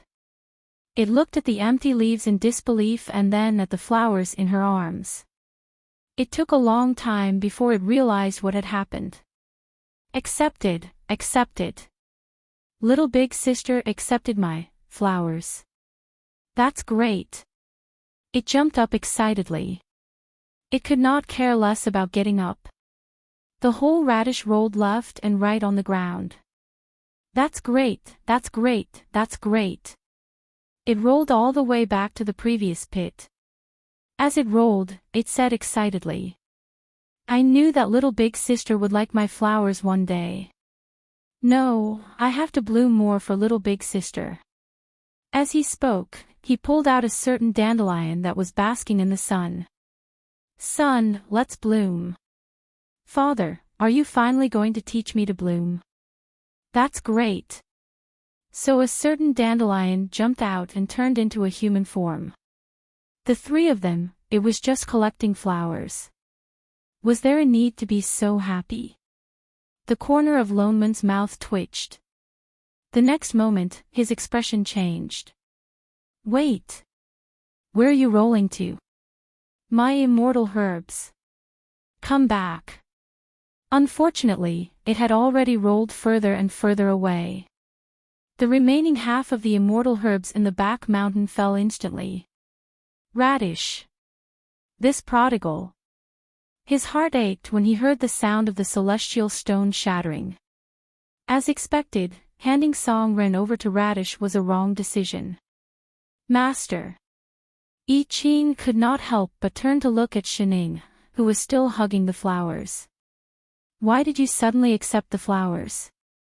Didn't she not accept flowers in the past?" Can't you accept it?" Shining tightened her grip on the dandelion. This was the first time someone had given her a flower. "It's not chrysanthemum." Lone Moon subconsciously interrupted, "What kind of chrysanthemum are you talking about?" I Ching, Shining. Lone Moon was a little worried about Shin Ying's current situation. The fact that she had become a normal person naturally could not be made public. Although her previous role in the sect was only as a mascot. Even if he didn't do anything now, it wouldn't be any different from before. However, her sudden change in personality and her shorter stature were too obvious. In addition, with her cheat, even her invisibility attribute seemed to have been sealed, and her presence seemed to be exploding. So on the way back from the back mountain, he could not help but worry about how to help her. But soon he realized that his worries were a little unnecessary. Disciple 1. Sect. Sect Master. I'm so lucky to have met you today. Greetings, Sect Master. Shining stopped in her tracks and nodded slowly. All right. Disciple 2. Sect. Sect Master, did you just water Radish? You've worked hard. Disciple 3. Sect Master. Heavens, I'm actually seeing the sect leader, am I dreaming? Quick, give me a punch. Disciple 4. Sect Master. Have you eaten? Along the way, they met dozens of disciples. They all looked excited as if they had won a big prize, but none of them noticed anything different about Shining. It was as if Shining had always been like this. Even Yu Hong did not notice anything different. The key was that Shining seemed to have suddenly switched off her venomous tongue mode. She actually walked back with a straight back and a cold face. Her expression did not change at all. She did not say more than 10 words. Even when she saw Yu Hong, she only nodded. Shining, why did you? Lone Moon was just about to ask when someone walked in. Good heart. Lan Hua suddenly rushed in. Can you return the fire-subduing fan I gave you the other time? Without that fan, it's not easy to control the deviant fire. This concerns my reputation as a 10th level heaven-grade alchemist. Can I borrow it from you? He definitely could not have a dark history like exploding his cauldron. Shining was shocked. She took a step back. After a while, she turned to look at the two people beside her. Who? This is Boss Lan. I'll explain to you later, Lone Moon explained. He took out a red fan from his storage bag. Looking at Lan Hua, he asked, Are you talking about this? Yes, this. Lan Hua's eyes lit up. He reached out to take it. Quick, give it to me. I'm halfway through refining my cauldron. Oh. Lone Moon's eyes narrowed. He turned and handed the fan to the person behind him. Shining, give it to her. Ha! Shining, Iching, holy shit. Lan Hua exploded. You. He's doing this on purpose. He's definitely doing this. Shining looked down at the fan, then at the person in front of her. Why did he hand it to her? Without thinking much, she handed it over. Lan Hua's face twisted. He looked like he was crying or laughing. He took it with trembling hands and turned to glare at a certain profiteer. You bastard, just you wait. He opened the storage bag beside him. He gritted his teeth and started digging. Here, the pills I just refined. This is 10th level, this is 9th level, this is below 8th level. There are also some Dharma artifacts I refined before. This is the water-repellent bell, frost silk, primordial bell. He dug out more and more until there was nothing left to stuff. Only then did he stop and shake the empty storage bag a bit. Shining, who was almost buried by the Dharma artifacts and pills, that's all for now. Lan Hua looked like he had nothing left to live for. Is that okay? This damned good heart. Shining stiffened. A moment later, the corner of her mouth twitched and she said, You. Before he could finish his words, Lan Hua directly stuffed the storage bag over. Here, here, here, here, here. With that said, he took the fan, turned around and walked out of the door. If he stayed any longer, he would even leave his underwear here. Not bad. You did well. Lone Moon patted Shen Ying's shoulder in satisfaction.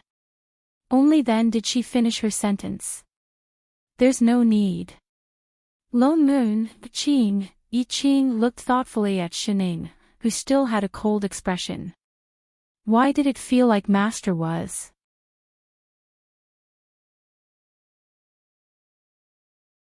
Chapter 405. It's getting late. Yi Qing looked up at the sky, then turned to Shining and said, Master, it's time for dinner. Dinner? Shining faltered, but Yi Qing pointed to the table at the side and said, Master, wait here for a while, I'll do it now. If you're hungry, you can eat some pastries first. Shining frowned and shook her head. My body is different from ordinary people. I don't need. Before she could finish, she saw Yi Qing open his storage bag and take out plates of different kinds of exquisite pastries. The unique sweet smell of pastries wafted into her nose. He placed more than 10 plates on the table, then turned and hurried to the kitchen. Shen Ying's words were stuck in her mouth, and her eyes widened.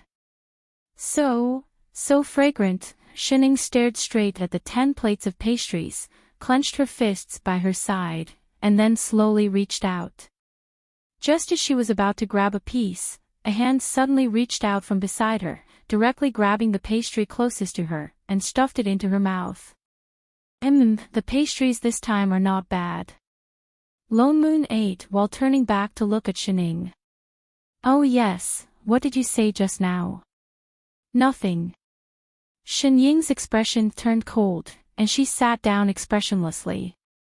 But her gaze could not help but fall on the tempting pastries in front of her again, and after hesitating for a while, watching Lone Moon beside her eat one by one, she could not help but pick up a piece and put it into her mouth.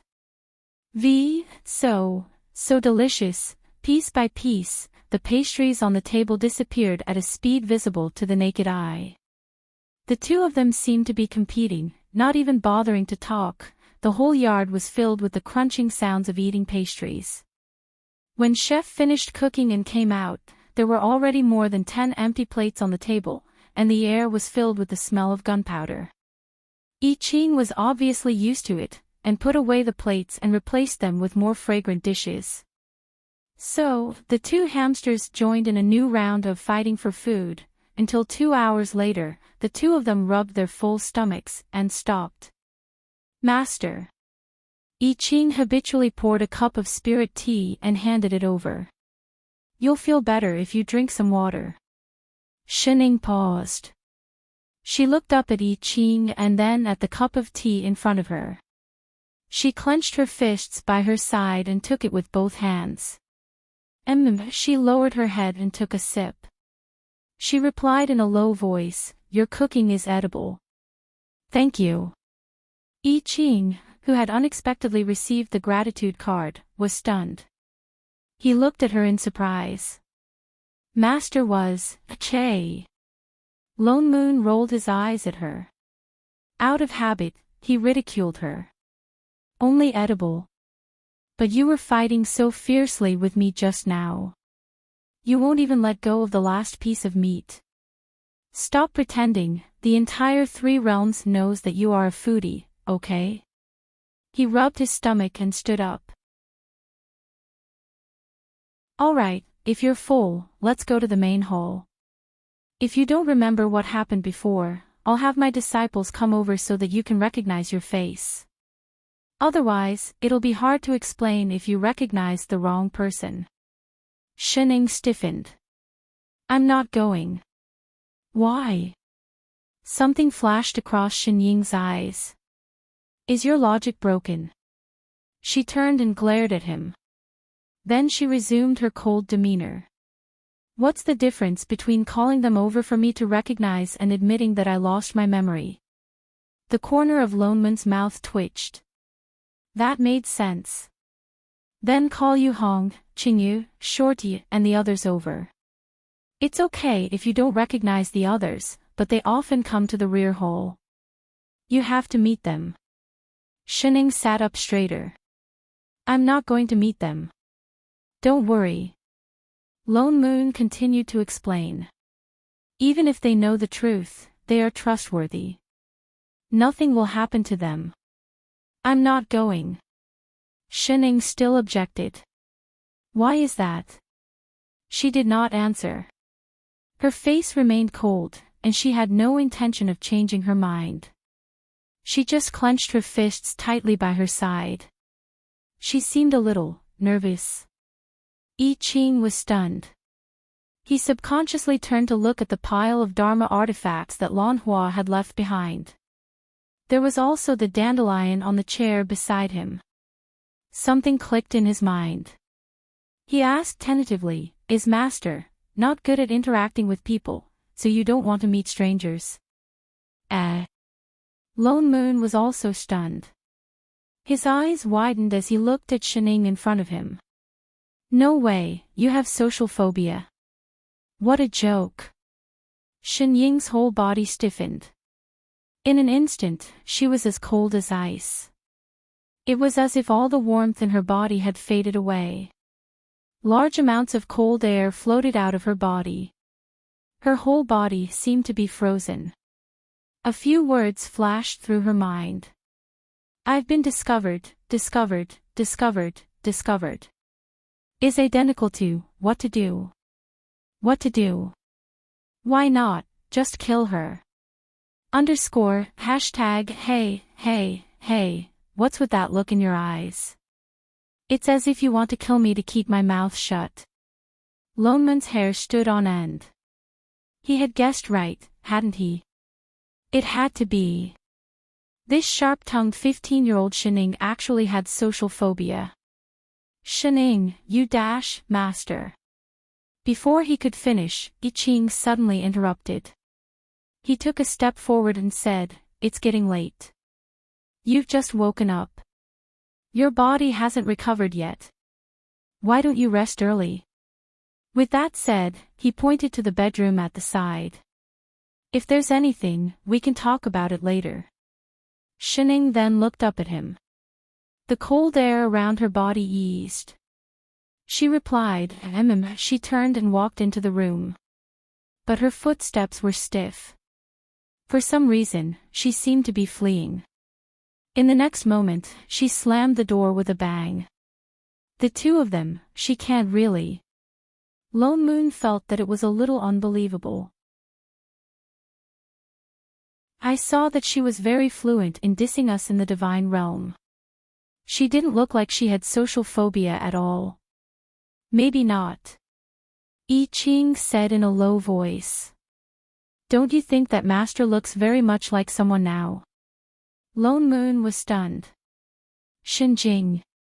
I Ching nodded. He looked at the tightly shut door. His eyes darkened. In the past, Master probably didn't interact much with people. Now, I just don't know how to respond to other people's kindness. That was why she took Radish's flower and imitated Shinjing's cold demeanor. Shining was in the house. What to do? Someone else found out. Even his sister couldn't tell, so how did they know? Were those two demons? Sure enough, communicating with others was much scarier than dealing with planar storms. Returning to the first day when she was 15, a girl with mild social anxiety, panicked. Ever since she decided to become Big Sister's assistant at the age of 3, Shining had not interacted with strangers for a long time. She was very busy. Just the plain information that Shinjing had arranged for her had already taken up all of her spare time. Especially after she started physical training at the age of 5, she rarely went back to Earth. Every day, he would study, work, and beat bugs. There were only 2 semesters every year, and when he went back to school, he basically did not come into contact with any strangers. Moreover, due to the time limit of the teleportation space, she had to rush back after every exam. She didn't have any good classmates, and the only person she interacted with was her strict older sister.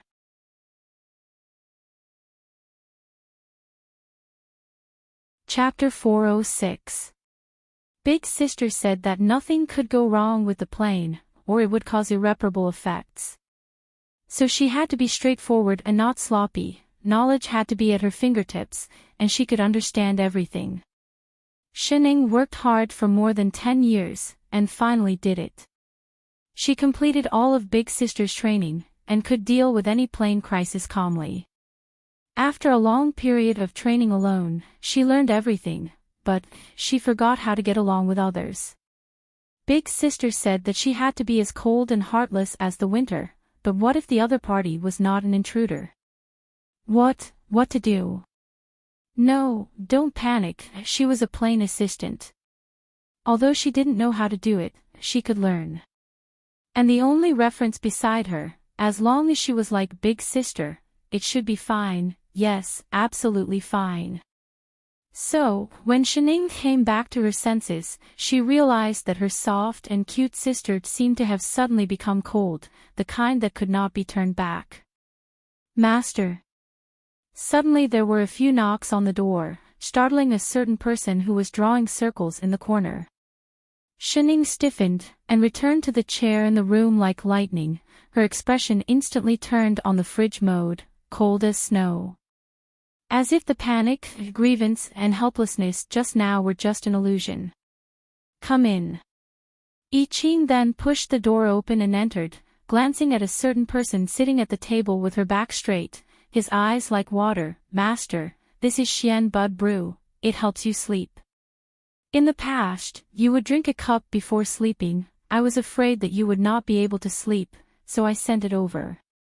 Shining glanced at the cup in his hand, and instantly thought of the table full of dishes. Her heart moved. Specially sent over. What a good disciple, but what should she say?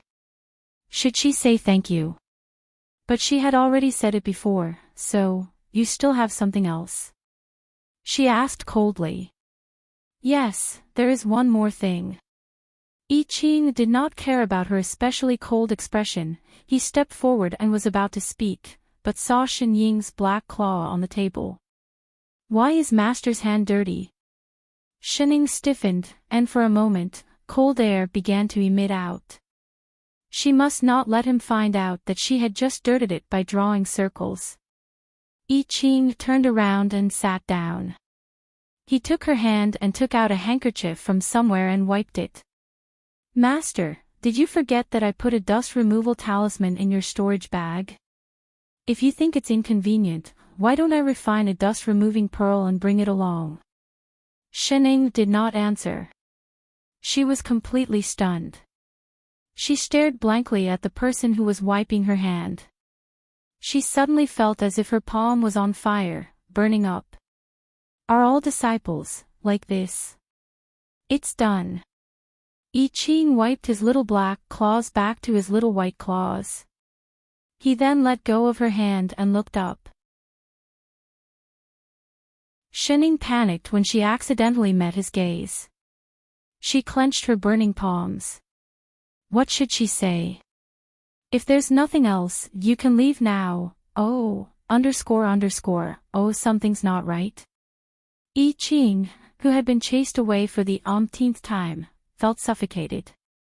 He glanced at the person in front of him and sighed before saying, There's one more thing that I wanted to mention to Master previously. Speak. Master, can you? He suddenly leaned forward and scanned her from head to toe. With a serious expression, he said, Take off your clothes. Ha! Take off my clothes. Now. A bunch of mosaics flashed across her mind. She vaguely felt a rumbling sound, as if something had exploded. Her face burned with a strange heat that she had never felt before. What disciple? So scary. Master's figure has changed now. This Dharma robe is a little too long. I Ching tugged at her long sleeves and continued to explain, I want to add an array on the Dharma robe so that it can shrink according to Master's figure. Ha! Just changing the clothes. Shen Ying was stunned.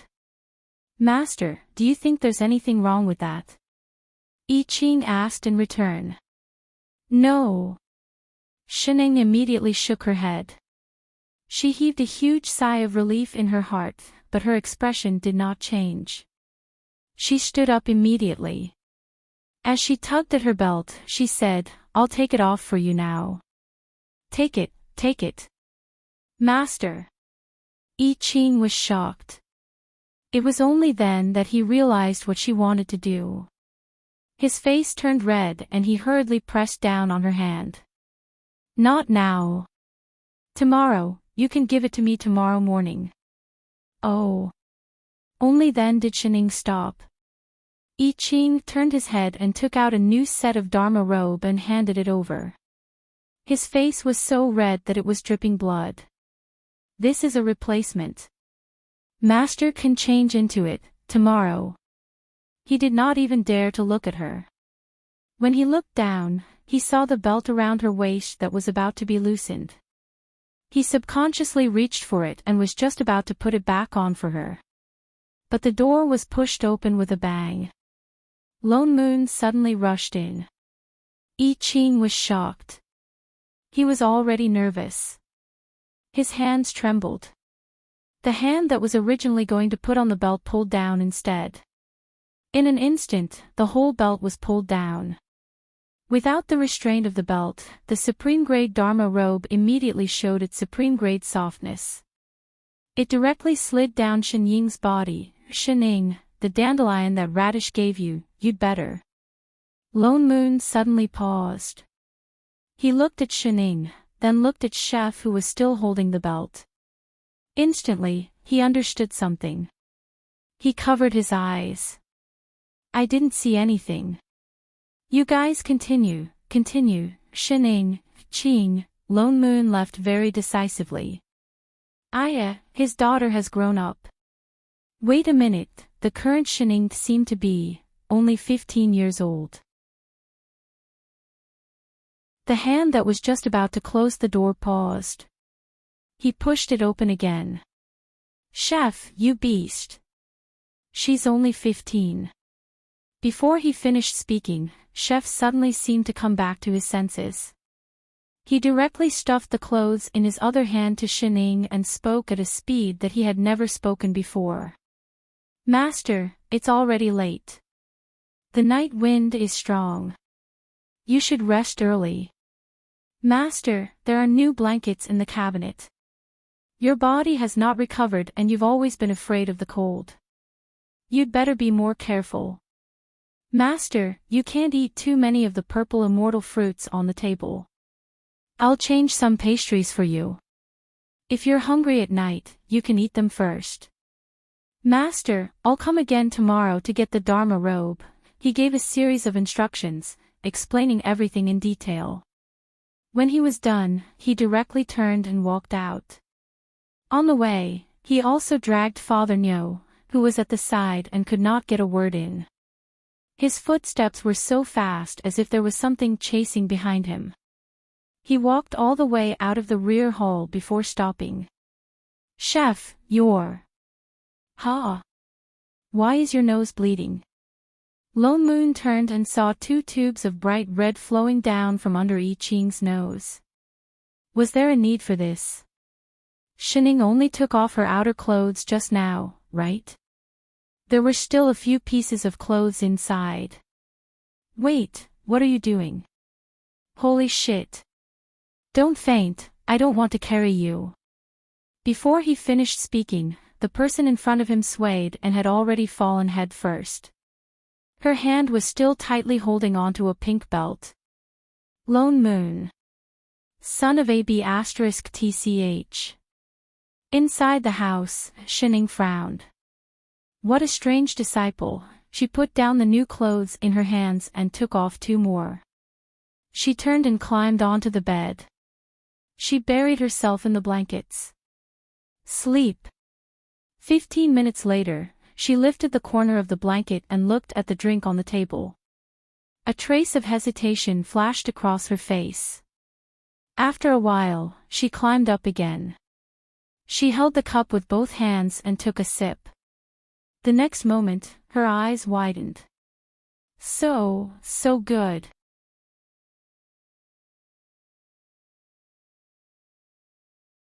Chapter 407. In the rear hall of Invincible Sect. Bo-Si Immortal Gathering. Lone Moon looked at Yu Hong with some surprise. What Bo-Si Immortal Gathering? It's the emperors of the various countries in the Bo-Si.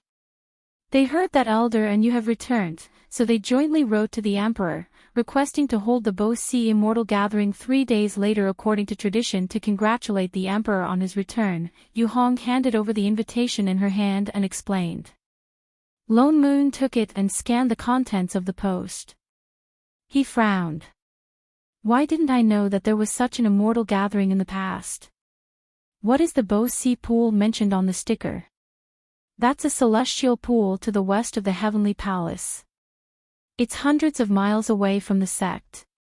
Yu Hong pointed to the west and said, every 100 years, an immortal spring will appear there.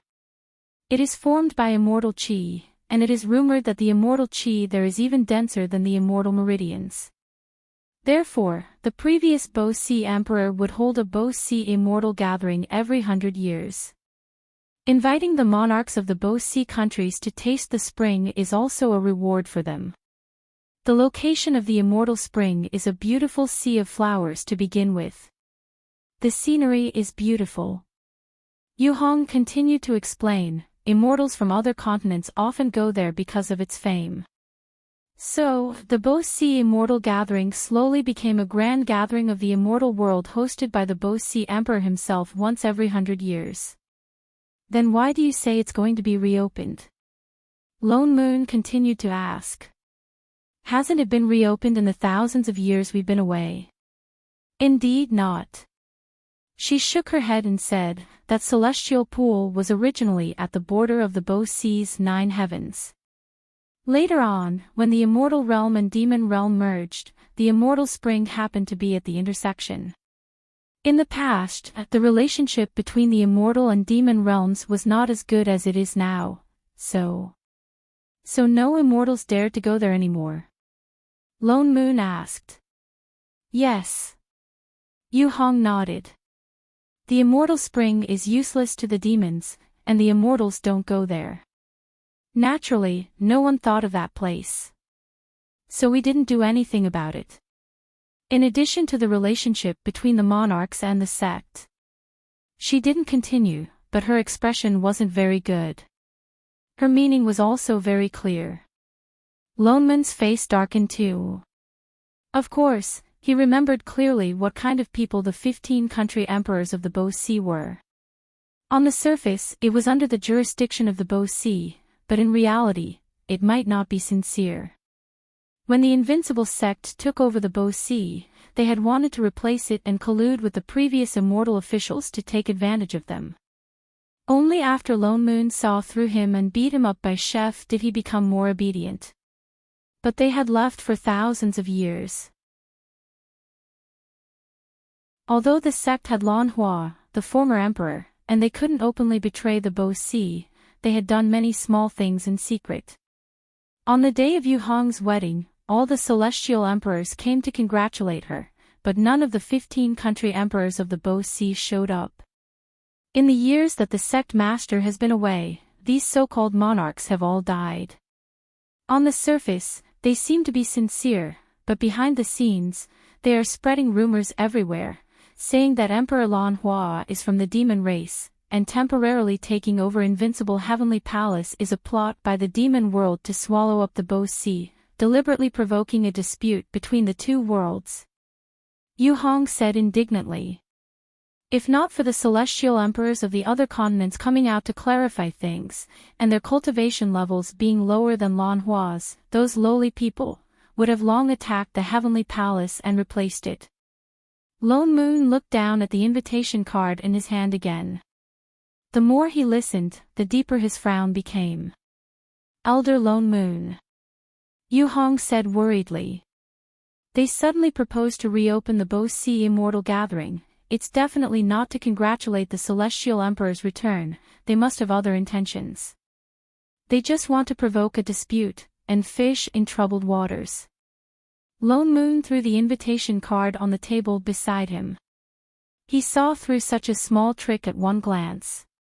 He laughed coldly and said, "It's best if they can make us kill each other, so that they can reap the benefits." Yu Hong was stunned, and a hint of confusion flashed across her eyes. The meaning of being an elder. Can't you tell? Lone Moon pointed at the invitation card and said, "That invitation card is filled with congratulatory words for the return of the Bo-Si Emperor. 9 out of 10 sentences are words expressing joy, expectation, and longing.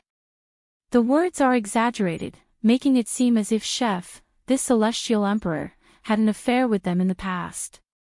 No. The moment he finished, the person who was peeling nuts at the side suddenly interrupted. After thinking about it, she asked seriously, "What do I want their legs for? It's not like they can be used for cooking." Yu Hong, Lone Moon, are you sure you're not here to make a joke? Is there a problem with these congratulatory words?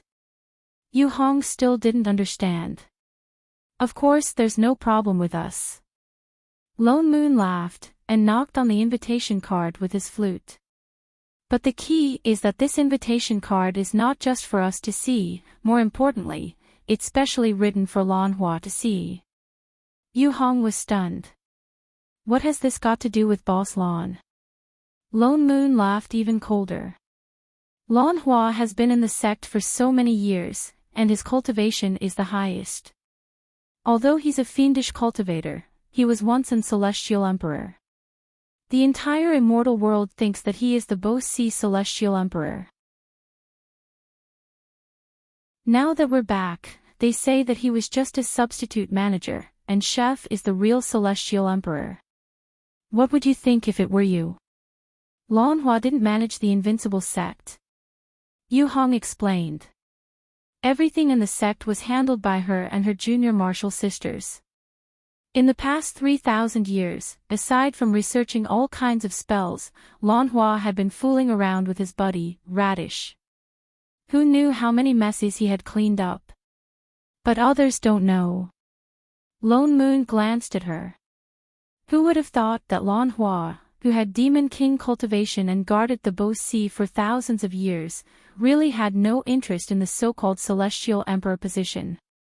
And he himself was just an idler in the invincible sect, the kind that needed to pay rent. No one would believe such a thing if he told others. So, they proposed to reopen the Bo-Si Immortal Gathering to make Boss Lan unhappy, so that he can fight with Elder I Ching for the position of Bo-Si Celestial Emperor. Yu Hong's eyes widened, her face full of disbelief. Lan Hua, and Elder I Ching. Those people were too imaginative, weren't they? Let's not talk about how to put together a person who stayed in the cultivation room every day to research all kinds of new spells, and a person who stayed in the kitchen every day to research all kinds of new dishes. To make these two hands-off shopkeepers fight for the position of Celestial Emperor. You must be joking. They would only work together to throw it far away, okay? Not to mention that Lan Hua was easygoing and open-minded about everything other than cultivation. Elder I Ching never liked to talk to people. It was very difficult for the two to have a conflict. Unless it was for, she turned her head subconsciously, and looked at the person who was not nibbling on a fruit, but had a cold face, and was quickly tapping something on a light screen. She instantly felt a surge of excitement in her heart. Sect Master is indeed powerful, worthy of being Sect Master, greater than over equal to.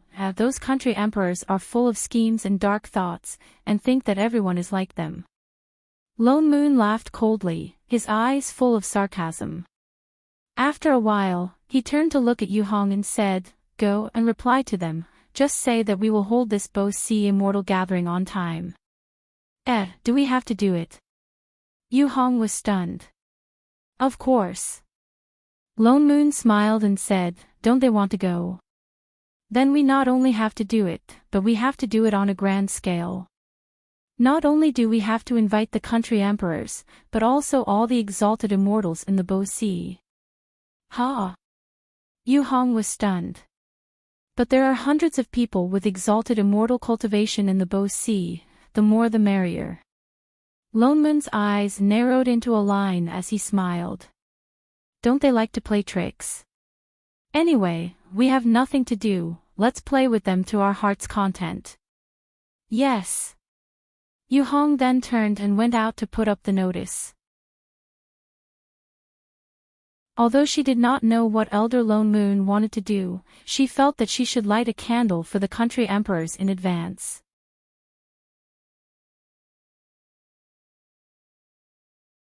Chapter 408. Oh right, Chef. Lone Moon thought of something and turned to look at I Ching, who was still shelling. He took out a storage bag and said, "Send these immortal herbs to Lan Hua later and help him refine some supreme-grade immortal contest pills." Immortal contest pill. I Ching was stunned. The immortal contest pill could directly raise one's cultivation level, and the supreme-grade immortal contest pill could even raise one's cultivation level by a whole realm. However, the conditions to refine it were extremely harsh. Not to mention all kinds of rare immortal herbs, the most important thing was that it required a special divine deviant fire to refine it. So even though everyone knew of this pill recipe, no one in the entire immortal world was able to concoct such an immortal pill. Except for Invincible Sect, they did not lack immortal herbs, but deviant fire. What deviant fire could compare to I Ching's true phoenix fire? That was why they could really cultivate it. The disciples of the sect are all body cultivators, so they don't need such pills. Body cultivators cultivated their bodies, and no matter how good the pills were, there would still be impurities left in the body, and there might even be pill toxins. To other immortals, it was nothing, but to body cultivators, it was a huge hindrance to their cultivation. Therefore, other than emergency pills, the sect wouldn't allow its disciples to consume pills that increased their immortal power. It's not for the disciples of the sect. Lone Moon shook his head. Before he could explain, Shining, who was checking the data beside him, suddenly interrupted. He's preparing to dig a hole for those country emperors. As she tapped on the screen, she said, raise the cultivation of the people around them to the same level as them. Let them fight amongst themselves first. To put it simply. Shining turned and glanced coldly at the other party. He's causing trouble. They came up with this idea themselves. Lone Moon said innocently. He was just giving them a taste of their own medicine. Didn't he want to start a fight between Chef and Lan Hua for the position of emperor? What if someone fought with them for the throne first? At that time, would they still be so free? Lone Moon's eyes darkened. Their invincible sect was not so easily bullied. They didn't know about it before, but now that they had come knocking on their door, he naturally had to get back at them. Shining frowned and turned to glance thoughtfully at Lone Moon, whose face was full of bad ideas. Sister said that as an assistant, she shouldn't interfere too much with the development of the living beings in the plane. Now that she was the manager, shouldn't she remind them? She needed to reason with them. She took a deep breath and said in a gentle tone, "Are you an idiot?" Lone Moon didn't feel relieved at all. Instead, he felt like he had been stabbed. What? It's completely meaningless for a plane assistant to interfere in a conflict between native life forms. You're different from them. What's there to be proud of bullying a bunch of kids? If that's the case, he should understand, right? Didn't we have a good talk today? The Lone Moon wanted to spit a mouthful of blood at her face. Why did she bring a knife when she said something perfectly fine? I'm doing this once and for all.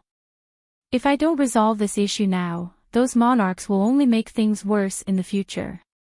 We can't just watch our disciples get bullied, right? Do you think I care about this? Isn't it all because of you lazy people? Who's the sect leader? Shining paused. She thought about the girl she met yesterday who smiled happily at her, and her heart softened. That seemed to make sense.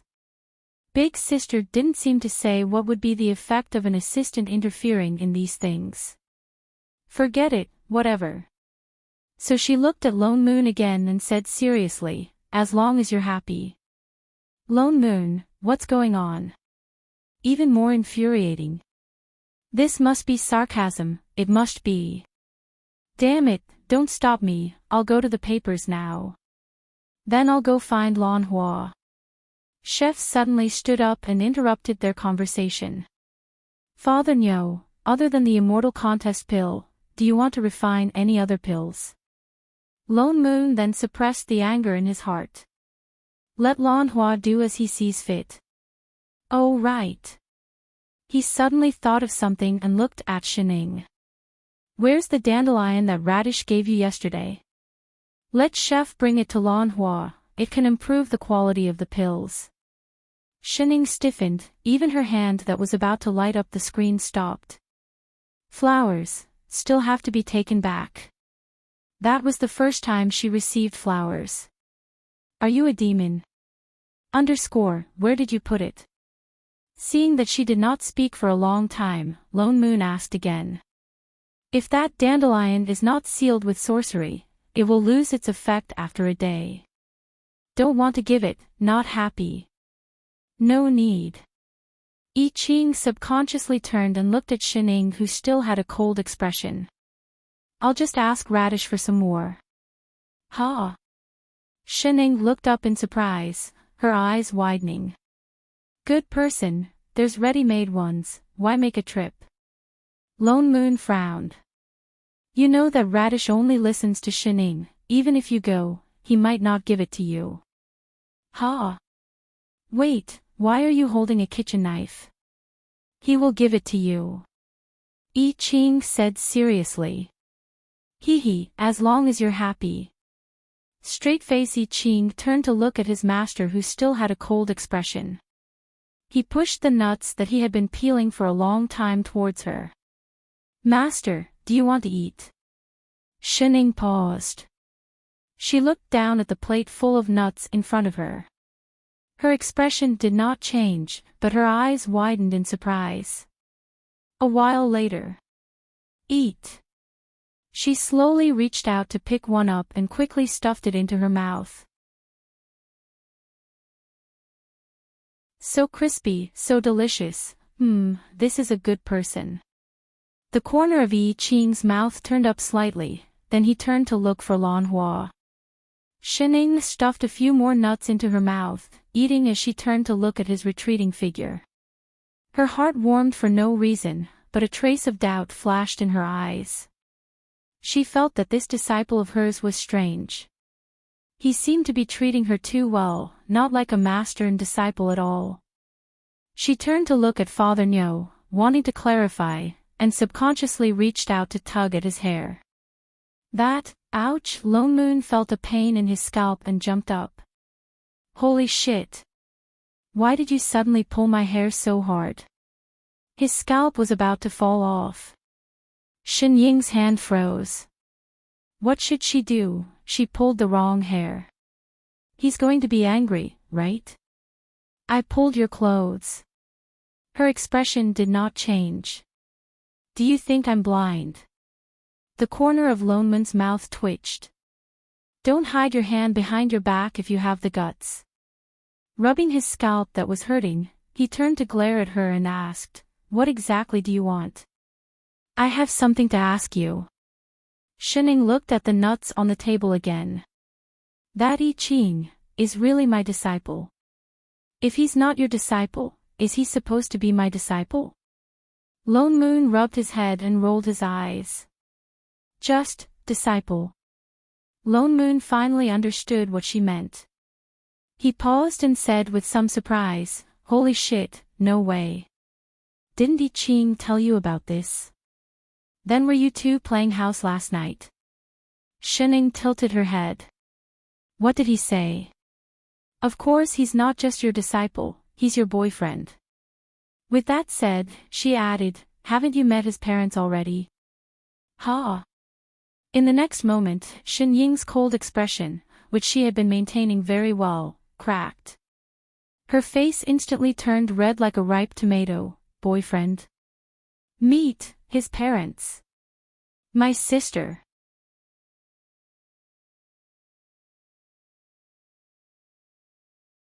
Chapter 409. I Ching felt that Master had been a little strange these few days. Although there seemed to be no change on the surface, she was still that cold look. But he always felt that Master would often look at him out of the corner of her eye. Whether it was cooking, cutting, or washing vegetables, she would always sneak a glance at him. And her expression was very strange. It seemed to be probing, puzzled, inexplicable, and a little misconception of shyness. Master, is there something wrong? I Ching finally couldn't help but ask. The person who was typing on the data at the table stiffened. Her hands paused, and after a while she replied coldly, No. She pretended as if nothing had happened and let out a cold breath. With that said, she turned back and lowered her head to continue typing. Her head was so low that it was almost buried in the light screen in front of her. Only the side of her ear revealed a strange red color. I Ching was stunned and even more puzzled. After thinking for a while, he stepped forward and sat on the chair beside her. He pushed the pastries in his hand in her direction. The pastries this time are more troublesome to make. Is Master blaming me for being too slow and getting hungry after waiting for so long? Pastries. Shining was stunned. Then she moved her big round eyes from above the light screen and stared straight at the extra plate of pastries on the table. Her eyes became even rounder and her nose twitched. So fragrant. Is this a new invention? Yes. Master, why don't you help me try it? I Ching moved the plate in her direction again. All right, I'll try it for you. Shen Ying's expression did not change. Something flashed in her eyes. After a while, she slowly reached out to take a piece and quickly stuffed it into her mouth. In the next moment, her eyes narrowed. So delicious, it's even more delicious than before. This is my first time making this kind of pastries. What do you think, Master? I Ching asked seriously. Shening opened her eyes quickly and glanced at him. Shouldn't she praise him for being so delicious? So she replied coldly, not bad. With that said, she took another piece and stuffed it into her mouth. Then, another piece. Seeing that the plate full of pastries was about to be emptied, the corner of I Ching's mouth unconsciously lifted. As long as Master likes it. His gaze instantly became soft like water, as if there was only one person left in the world in front of him. Shening felt a little awkward under his gaze. She tilted her head and glanced at him. Suddenly, she recalled what Lone Moon had said earlier. Her heart skipped a beat, and she couldn't help but blush. Was he really her boyfriend? That was why he was so nice to her. He changed her clothes, changed her blanket, wiped her hands, and stayed by her side. More importantly, he could cook a lot of delicious food that she had never eaten before. She glanced at him again. He was also very handsome. Having a boyfriend like him seemed not bad. Greater than over equal to for all, however, Big Sis had said that puppy love was not allowed before the age of 18. No. Didn't they say that she had lost her memory due to hibernation and that she was actually 28 years old? Then, that shouldn't be considered puppy love, right? And didn't that person called Lone Moon say that they had already met the parents? So Big Sis had agreed.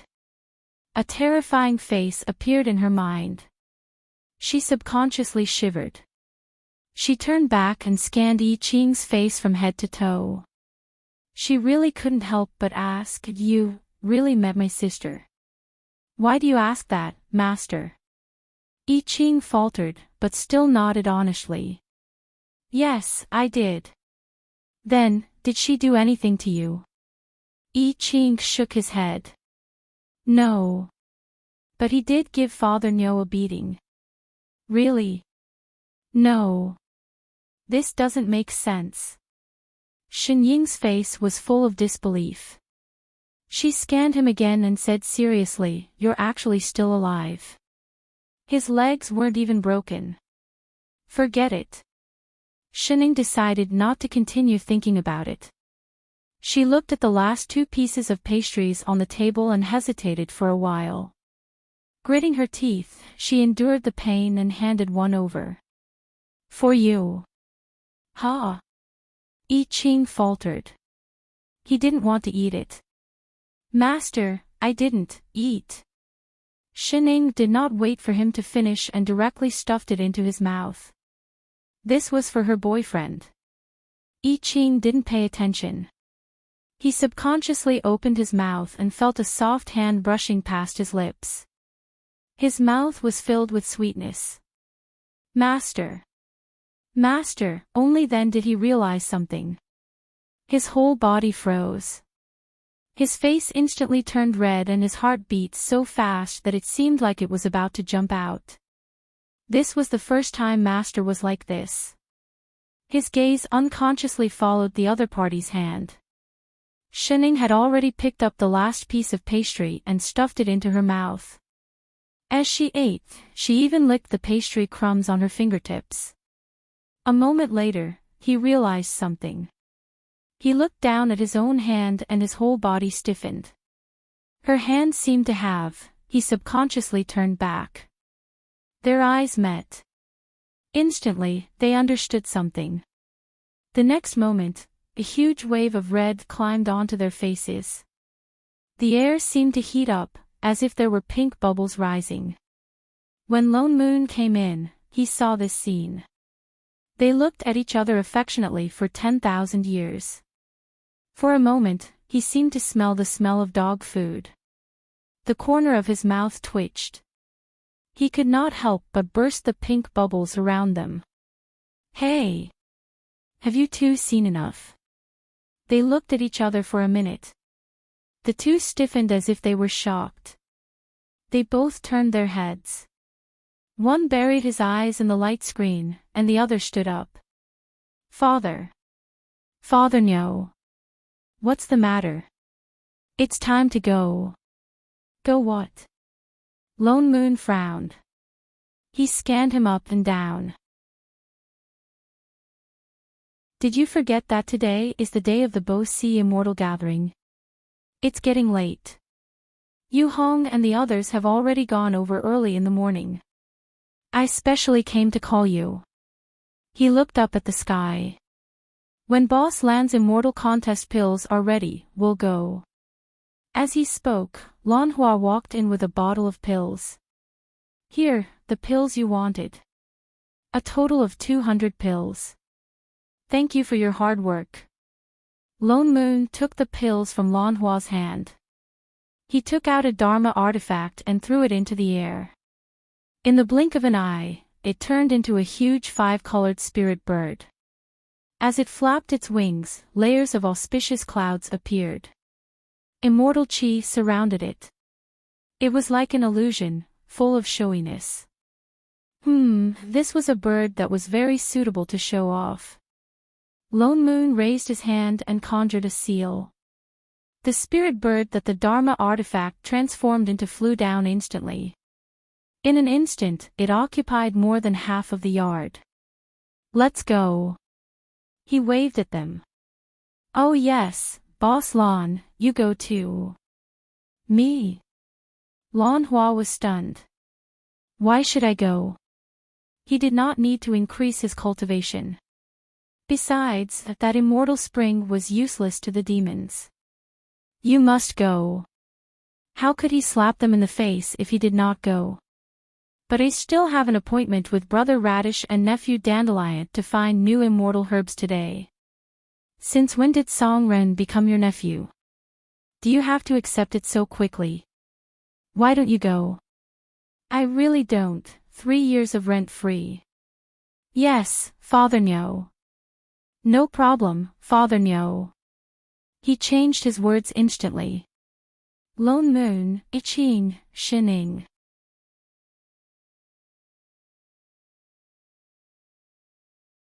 Chapter 410. The three of them mounted their swords and flew onto the bird's back. They saw that there was a lotus platform on the bird's back. It was very wide and could accommodate more than 10 people. Once they got on, the giant bird spread its wings and flew up. Along the way, it was like laying out a carpet, scattering colorful auspicious clouds and dazzling spirit light. Their appearance had to be shocking. Fortunately, he found this weapon from the warehouse last night. Lone Moon nodded in satisfaction. It was cool enough. It was just that the surroundings were too bright and it was hard to recognize the way. Chef, look, he was just about to ask the person beside him when he turned to find I Ching standing there in a daze. His eyes glanced at a certain someone beside him, as if he hadn't come back to his senses, his face full of lust. Lone Moon. F** King retard. He could only look at Lan Hua beside him. Boss Lan, have you been to the Bo Si Immortal Spring? I've been there a few times. Lan Hua released his divine perception and pointed to the left. Just fly in that direction. It's about a few 100 miles away. We'll be there in a quarter of an hour. Lone Moon changed his hand seal and flew directly in that direction. Shining frowned at the side, as if thinking of something. She opened a light screen and looked. The place you mentioned, is it here? She clicked on her wristband, and instantly a light screen appeared in front of the three of them. On it was a map. It was the terrain of the Bow Sea. She raised her hand and pointed to a red dot on the far left. The place we're going, is it near this marked point? Lan Hua was shocked by the sudden appearance of the map. Thinking of Shen Ying's ability, he didn't think much and looked carefully at the illusory map. He nodded and said, "Yes, this is the place where the immortal spring appeared." Shen Ying's frown deepened. "What's wrong?" Lone Moon asked. "What's wrong with this place?" Shen Ying turned off the map on the light screen and turned to look at him. 3 days ago, I scanned the data here and received a set of abnormal data signals. I've been trying to determine the specific direction. It can't be there, right? Lone Moon was shocked. "Wait, you've been staring at that light screen these few days. You're investigating this. What else can I do?" Shen Ying turned and glanced at him coldly. "Do you think I'm just fooling around like the rest of you? Can't you speak properly? How am I not doing proper work? And you, a person who eats 5 meals a day, how dare you say such things? What exactly are those abnormalities? Is it an invasion? Do you think invaders are like cabbages in the north? A few dozen kilograms at a time?" Shen Ying gave him a look of disdain and explained coldly, "My initial guess is that it's just a spatial fold or a fault. It won't have too much of an impact on the plane. We can only be sure when we get there." "What? What the hell was that? Don't understand." Shen Ying tilted her head and glanced at the two of them, who were in a daze. This question was indeed a little difficult to understand. Back then, she had also studied for several months. Let me put it this way. They were still newbies. As a manager, she couldn't destroy their confidence. Thus, she took a step forward and said word by word in a friendly tone, "With your almost 0 IQ, it's very difficult for me to explain it to you." Lone Moon, I-ching, swish, swish, the two heard the sound of knives stabbing. Today was a good day to be a manager. For all, what exactly are you talking about? Lan Hua, who was at the side, was confused. He looked back and forth between the cold Shen Ying and Lone Moon, who was already on the verge of exploding. Taking a deep breath, Lone Moon suppressed the anger in his heart. As an adult, he couldn't be calculative with children. He turned to look at Lan Hua and patted his shoulder. "It's better not to know. Otherwise, he would be angered to death." Lan Hua, Bow Sea Immortal Gathering.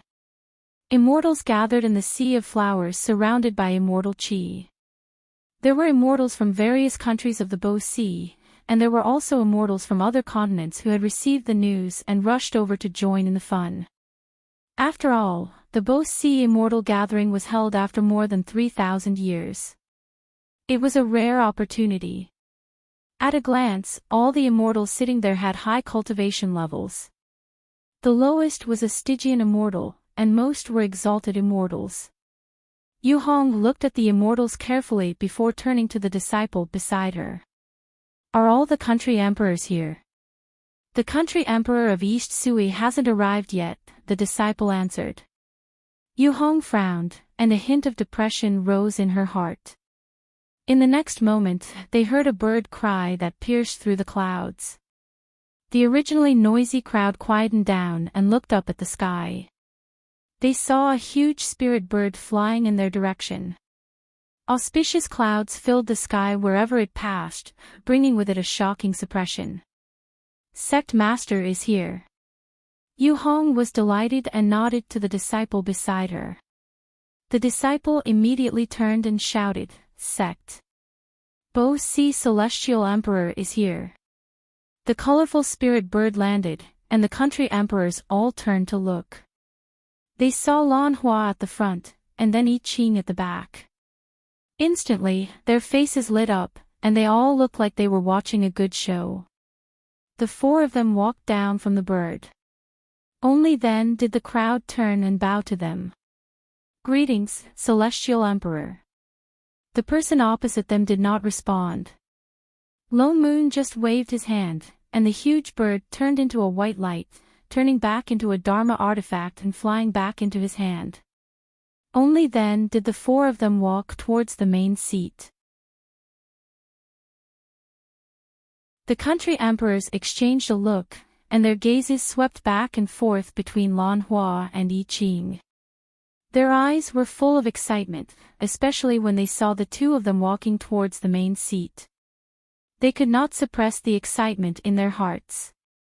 They did not know if the immortal officials who came to make arrangements first were ignorant, but there was actually only one main seat. The relationship between Lan Hua and that celestial emperor Yi Qing was very subtle. One was the real Bo-Si celestial emperor who was elected by all the continent's emperors, and the other was the current celestial emperor who had long been in charge of the entire Bo-Si. The key was that the two of them appeared at the immortal gathering together. Although the main seat was a small matter, it represented the real position of the celestial emperor. Who would sit on it? The more the country emperors thought about it, the more excited they became. They could not wait for the two of them to fight on the spot. Indeed, the two of them walked side by side towards the main seat. Seeing that they were getting closer, the two of them had no intention of turning around, and walked all the way to the main stage. "It's coming, it's coming." The country emperors subconsciously held their breath and stared at the two of them as they walked straight to the main seat, and then, the two of them turned around. Neither of them sat down, one to the left and the other to the right, and walked to the two sides of the chair respectively. And the young female immortal who followed behind the two of them sat on the chair sideways. Perhaps because the chair was too high, she even kicked her legs twice before sitting steadily. She looked up at the people present coldly. The country emperors, the immortals, what the hell? What happened to the big fight that was promised? What happened to the two emperors not getting along? What happened to the saying that two tigers cannot share a mountain? Where did this tigress come from?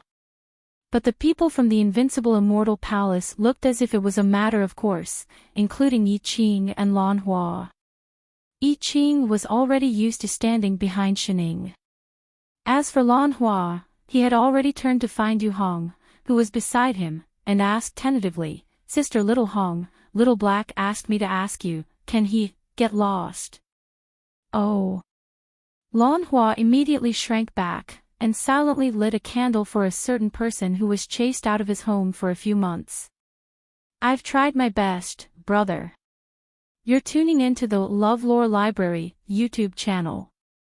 We're so grateful for your support, and don't forget to subscribe to join us on this incredible journey through captivating stories. Your generosity through donations truly makes a world of difference, as it's the primary source of revenue that allows me to expand and enhance this channel for you. Thank you from the bottom of my heart for being a part of this adventure.